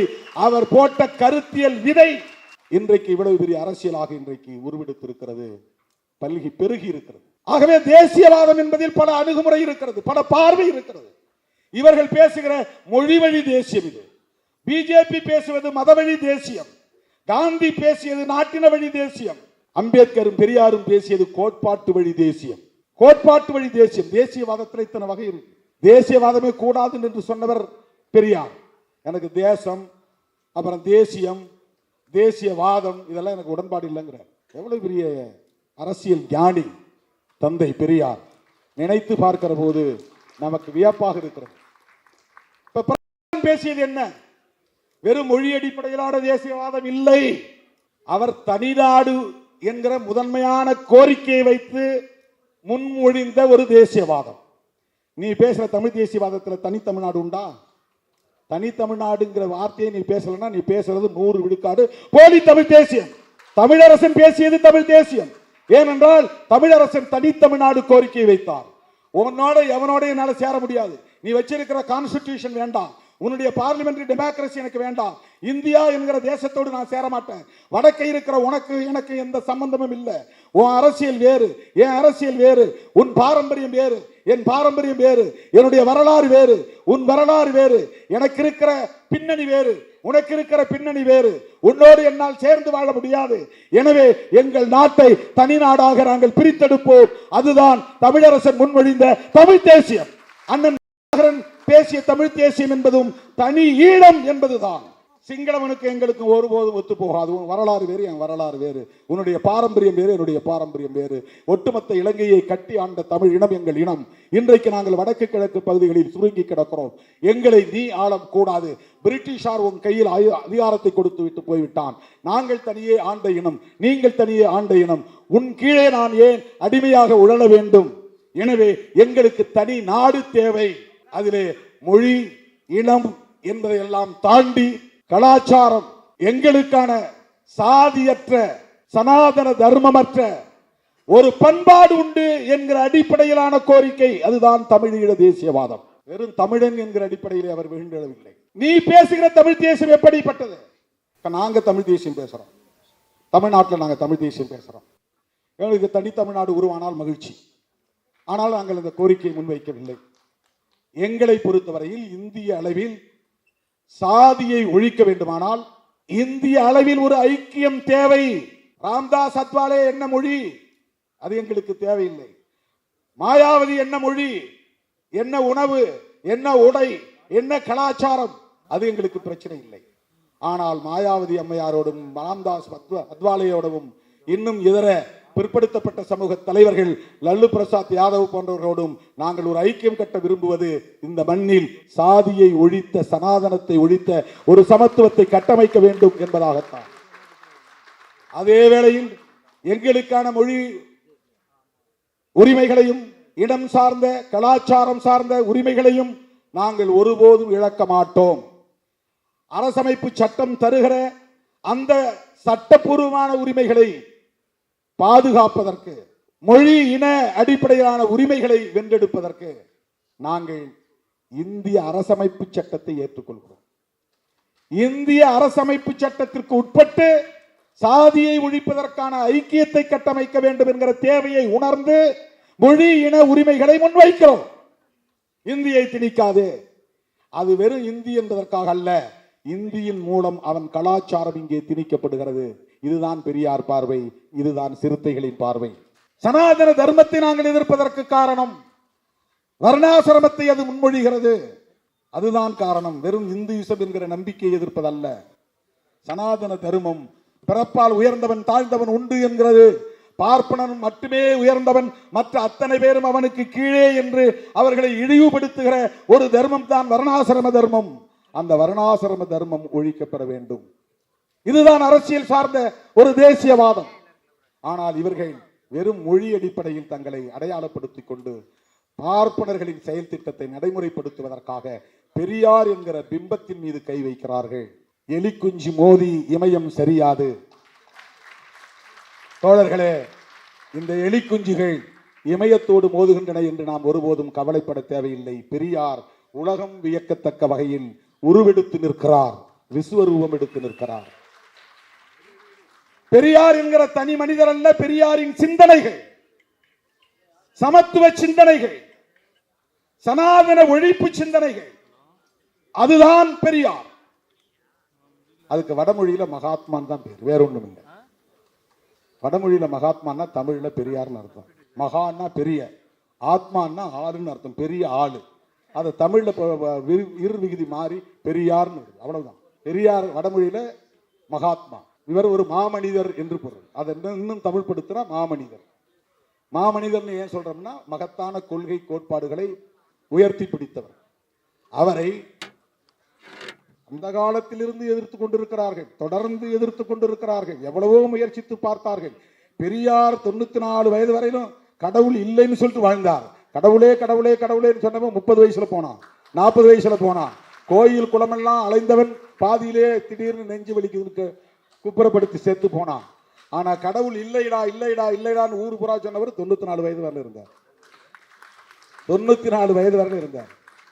அந்த நிமிஷம் வரையிலும் சாதி ஒழிப்பில் அவர் உறுதியாக இருந்தார். இப்போது சொல்லுங்கள், நம் தலைவர் யார்? அந்த பிம்பத்தை அசைக்க நினைப்பவர்கள் யார்? சிறுத்தைகளின் எதிரிகள். அவங்க திக எதிரிகள் கிடையாது, திமுக எதிரிகள் கிடையாது. இன்னைக்கு நான் பிரகடனப்படுத்துகிறேன், பெரியாரை எதிர்க்கிறவன் சிறுத்தைகளின் எதிரி. பெரியார் பிம்பத்தை அசைக்க நினைக்கிறவர்கள் சிறுத்தைகளின் எதிரிகள்.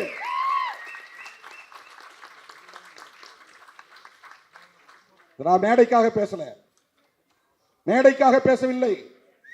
தோழர்களே, சிறுத்தைகள் பேசுகிற தமிழ் தேசியம் அரசமைப்பு சட்டத்திற்கு உட்பட்ட மொழி இன நலன்கள் சார்ந்த தமிழ் தேசியம்.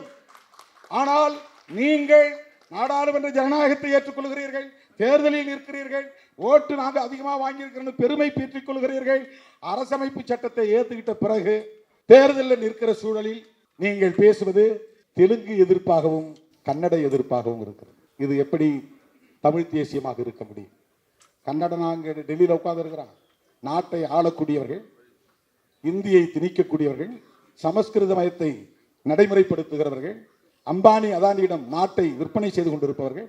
இந்திரா காந்தி காலத்தில் இந்திரா காந்தியோடு நமக்கு பல முரண்பாடுகள் இருக்கலாம். தனியார் வங்கிகளை எல்லாம் தேசியமயமாக்கினாங்க, தேசியமயமாக்கினாங்க. பல துறைகளை, தனியார் துறைகளை எடுத்து அரசுடைமையாக்கி பொதுத்துறைகளாக மாற்றினாங்க. ஆனா இவர்கள் பொதுத்துறைகள் எல்லாம் தனியார் ஒப்படைக்கிறாங்க, தனியார் மயப்படுத்துதல். காங்கிரஸ் ஆட்சி காலத்தில் தேசியமயமாக்குதல் நடந்தது, நேஷனலைசேஷன். எல்லாத்தையும் நேஷனலைசேஷன் பண்றதுதான் நேஷனலிசத்தில் ரொம்ப முக்கியமான ஒரு பங்கு. ஆனா இவர்கள் எல்லாத்தையும் பிரைவேட்டைசேஷன் பண்றாங்க, தனியார் மயப்படுத்துறாங்க.